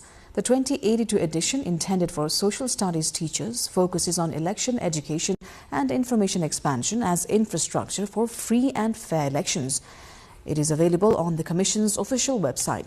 The booklet is structured into 7 chapters covering topics such as democracy and the Constitution, political party provisions, electoral systems, the election cycle and voting processes, election management bodies, compliance with the Election Code of Conduct, and the roles of citizens and teachers in promoting informed participation. By providing teachers with comprehensive materials, Nepal's Election Commission seeks to strengthen democratic engagement and ensure free and fair elections across the country. The 4th China-Nepal Media Summit, organized by the South Asia Television Network and Nepal-China Media Forum, focused on fostering collaboration and cooperation between Nepali and Chinese media professionals. Addressing the summit, Minister for Communications and Information Technology Jagadish Khalil reiterated that Nepal has always been committed to the One China policy, emphasizing the long-standing friendly relationship between Nepal and China. चीनले नेपाललाई जे जति जसरी सहयोग गरिरहेको छ, खास गरेर मिडियाका पूर्वाधारको सन्दर्भमा, त्यसपछाडि कतिपय एक्सपोजर भिजिटहरूको सन्दर्भमा, कतिपय कन्टेन्ट शेयरिङको हिसाबमा र कतिपय अरु धेरै एक्सचेन्जको सन्दर्भमा जुन खालको सहयोग र सहकार्य नेपाल चीन बीच भएको छ र नेपालका र चीनका मिडियाहरू बीच भएको छ, यसले खास गरेर मिडियाको क्षेत्रमा नेपाललाई अगाडि बढाउन धेरै मद्दत पुगेको हामीले महसुस गरेका छौं। Chinese Consul Zhu Feng discussed the various dimensions of the relationship between China and Nepal. Now, delays in road construction and maintenance have often made travel difficult and inconvenient in Nepal. Despite the government giving high priority to road transport, thousands of travelers still face a mix of comfort and hardship on the roads. The Muglin-Pokhara Road Extension project is now about 70% complete. Of the 80 kilometers under construction, one section has seen 90% of the work finished, while another has reached 65% completion. The project aims to be completed within this fiscal year, while travel on the Muglin-Pokhara stretch has become relatively smoother for passengers. Those travelling from Muglin to the capital, Kathmandu, continue to face difficulties. Nagdunga-Muglin Road, known as the shortest and easiest highway connecting Kathmandu to Tarai districts, has now become a risky and taxing journey for commuters. Nepal observed International Migrants' Day today, highlighting the contributions and challenges of millions of Nepali youths working abroad in search of livelihood, employment and better opportunities. The day, celebrated worldwide on December 18, holds special significance for Nepal, where remittance from migrant workers forms a vital part of the national economy. It also serves as a reminder of the struggles faced by Nepali migrants, including social reintegration, financial instability and psychological stress upon returning home. The Nepal Labour Migration Report 2024 recommends stronger reintegration support, psychosocial counseling, entrepreneurship training and improved governance in the migration sector to ensure sustainable livelihoods for returning workers.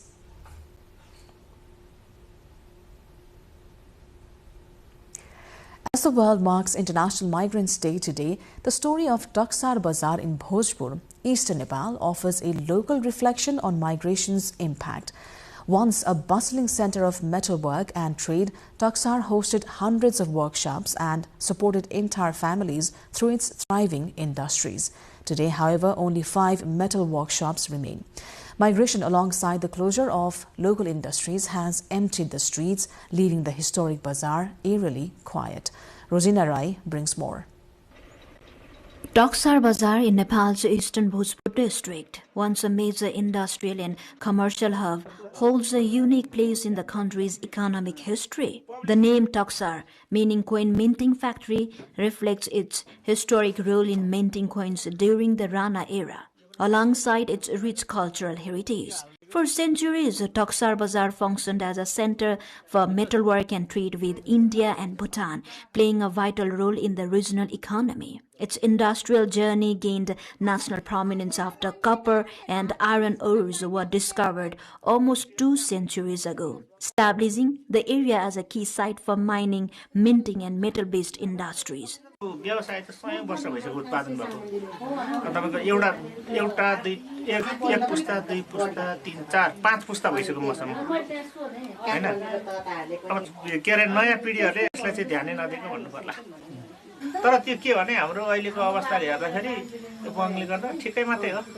At its peak just a few decades ago, hundreds of small and medium-skilled metal workshops operated here, and the bazaar was home to around 200 to 300 families. Today, only 5 workshops remain, struggling to survive while the population has dropped to just 40 to 45 families. Large-scale migration and the closure of industries have left much of the once bustling bazaar eerily quiet. Despite the decline, handcrafted metal products from Taksar continue to see demand both within Nepal and international markets. However, local artisans say the search for sustainable livelihoods has fueled migration, creating a severe shortage of skilled craftsmen. This has made it increasingly difficult to sustain production and meet market demands. Locals and historians highlight for urgent preservation efforts for Taksar Bazar as a vital part of Nepal's industrial and cultural history, an area facing serious challenges. International updates on the other side, but before that, let's have a quick recap of the top stories this hour. High Court Tulsipur Butwal bench allows bail to RSP chair Ravi Lami Chane, orders to pay 20 million rupees as bail amount. KP Oli re-elected as the chair of CPN UML, 11th National Congress elects 19-member office bearers, Shankar Pokhrel elected as General Secretary. Government decides to amend House of Representatives Election Act based on 2021 census data, extends deadline for the Commission probing damages from Gen Z movement. Nepal's decision to lift ban on high-denomination Indian notes expected to ease travel and boost trade. Relief for cross-border travelers. Ukraine's president urges EU to release frozen Russian assets. Polish Prime Minister warns delay could fuel bloodshed as billions could support Ukraine. And European champions PSG ends its glorious year on a high note, defeat Flamengo to win FIFA Intercontinental Cup.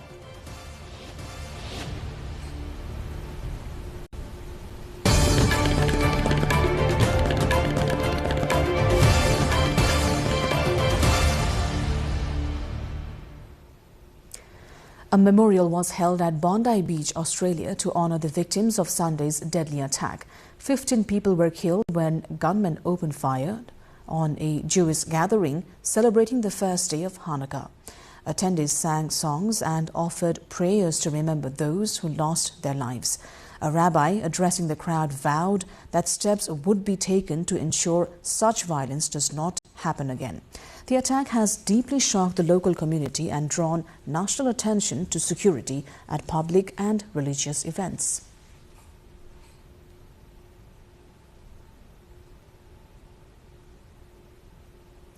France begins a large-scale military operation to deliver 400,000 vaccines to the southwest as authorities race to contain the highly contagious cattle illness known as lumpy skin disease.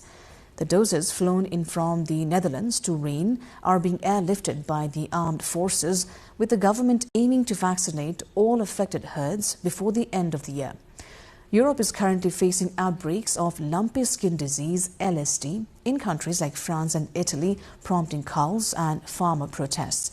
It is also dealing with resurfacing threats like foot and mouth disease, FMD, in Central Europe, Germany, Hungary, Slovakia, and historically dealt with the devastating BSE, which is mad cow disease outbreak in the UK.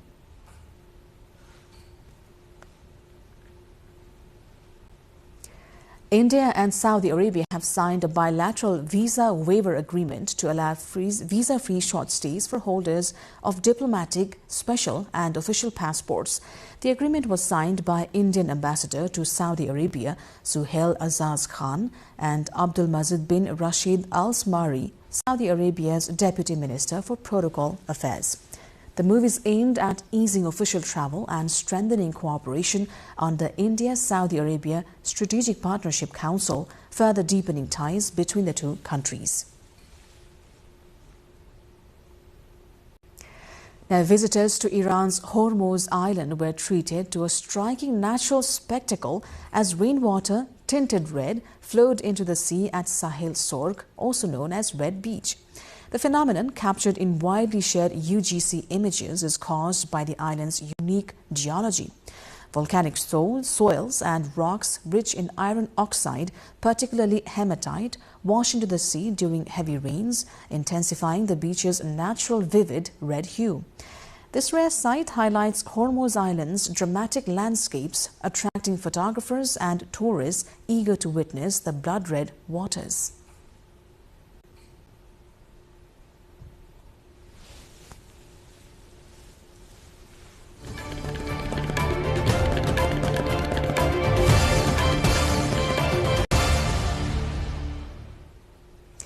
Business news coming up next after a short break.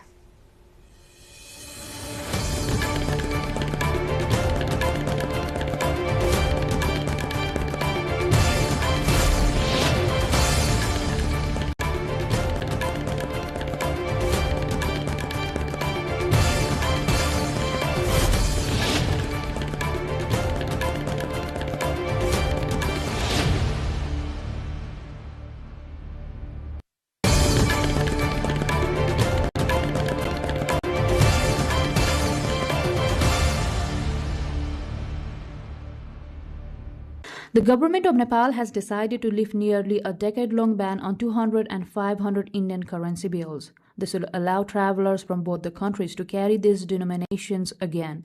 The restriction dates back to November 2016 when Indian government withdrew 500 and 1000 rupees notes as part of its demonetization program.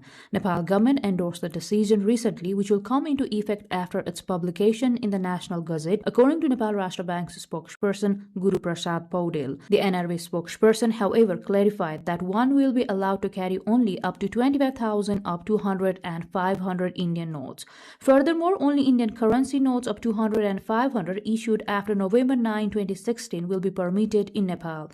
Earlier, India's central bank, the Reserve Bank of India, had made arrangements to allow the import and export of high-denomination Indian notes to Nepal. This decision is expected to bring major relief to thousands of people who regularly travel between the two countries for businesses, tourism, education, medical treatment, or even family visits.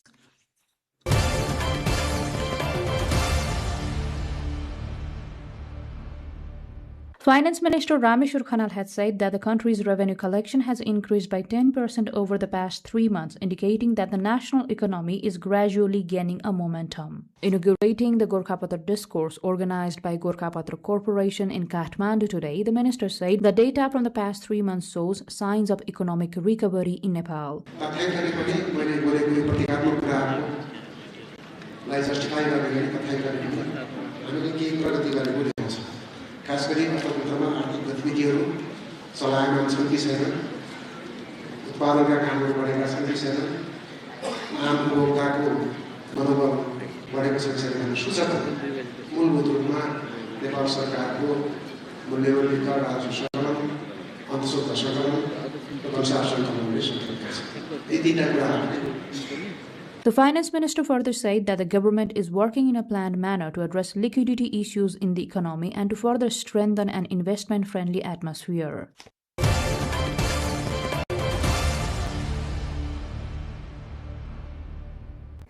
US President Donald Trump has announced a $1,776 warrior dividend payment to 1.45 million US service members. In a televised address to the nation on Wednesday night, Trump said that checks are already on the way and should arrive before the Christmas. In the address, Trump touted his record on the economy while at the same time railing against Democrats. We're poised for an economic boom, the likes of which the world has never seen. Soon we will host the World Cup and the Olympics, both of which I got, but most importantly, we will celebrate the 250th anniversary of the Declaration of Independence. There could be no more fitting tribute to this epic milestone than to complete the comeback of America that began just 1 year ago when the world... With a forceful delivery, he seemed determined to convince Americans that the country is doing well and things will only get better, including claiming that prices are falling at a time when polls show that many Americans are unhappy about the cost of housing, childcare, and healthcare.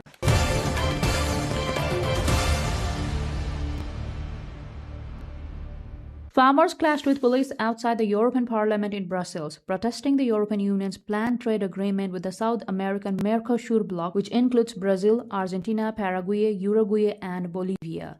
The farmers' unrest centers on fears that the deal will flood the EU market with cheaper agricultural imports, particularly beef, poultry, sugar, rice, and soybeans, undercutting local producers. The EU-Mercosur agreement, initially concluded in 2024, has yet to be ratified. EU leaders are currently debating the deal at a summit in Brussels. Supporters of the deal highlight its potential to create one of the world's largest free trade areas, linking 450 million EU consumers with 270 million in South America and boosting European exports. Critics, however, warn that it could weaken local agriculture, undermine labor and environmental standards, and fuel social unrest as demonstrated by the recent clashes in Brussels.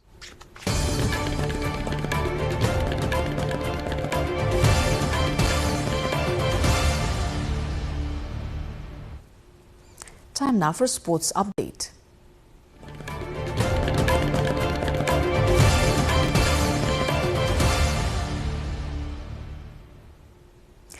"20 players have been selected for close training in the second phase for the preparation of ICC Women's T20 World Cup global qualifiers for the Nepal team. The Cricket Association of Nepal chose 20 players from the initial 26 who were part of the training camp. The final squad will be announced from these players. The 20 players who will continue in the training camp include Indu Verma, Rajmati Airi, Samjana Khadka, Kavita Joshi, Riya Sharma, Somu Bista, Rachana Kumari Chaudhary, Ruvi Podar, Pooja Mahato, Kavita Kuwar, Ruvina Chetri, Sana Pravin, Ishwari Bista, Roma Thapa, Soni Pakrin, Bindu Rawal, Lakshmi Sawad, Manisha Upadhyay, Sita Rana Magar and Kajol Shrestha. The ICC Women's T20 World Cup global qualifier will be held from January 18th to the 3rd of February at the Triveni University ground in Kirtipur. Before the global qualifier, CAN appointed Indian national Harshal Jayant Pathak as the coach of the women's team, which is the first time that the Nepal's women cricket team is having a foreign coach.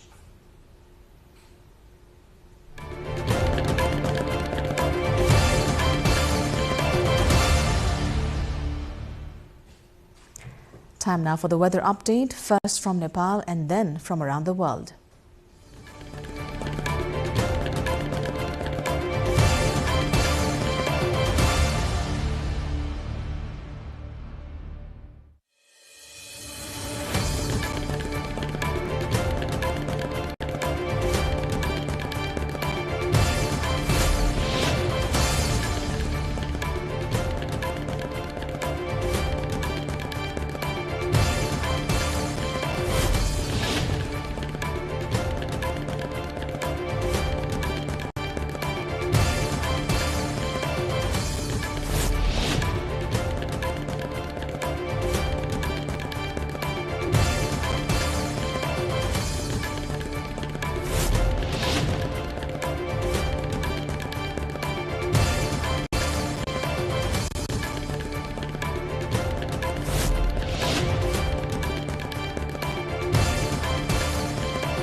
And before we wrap up, let's take a look into the headlines once again.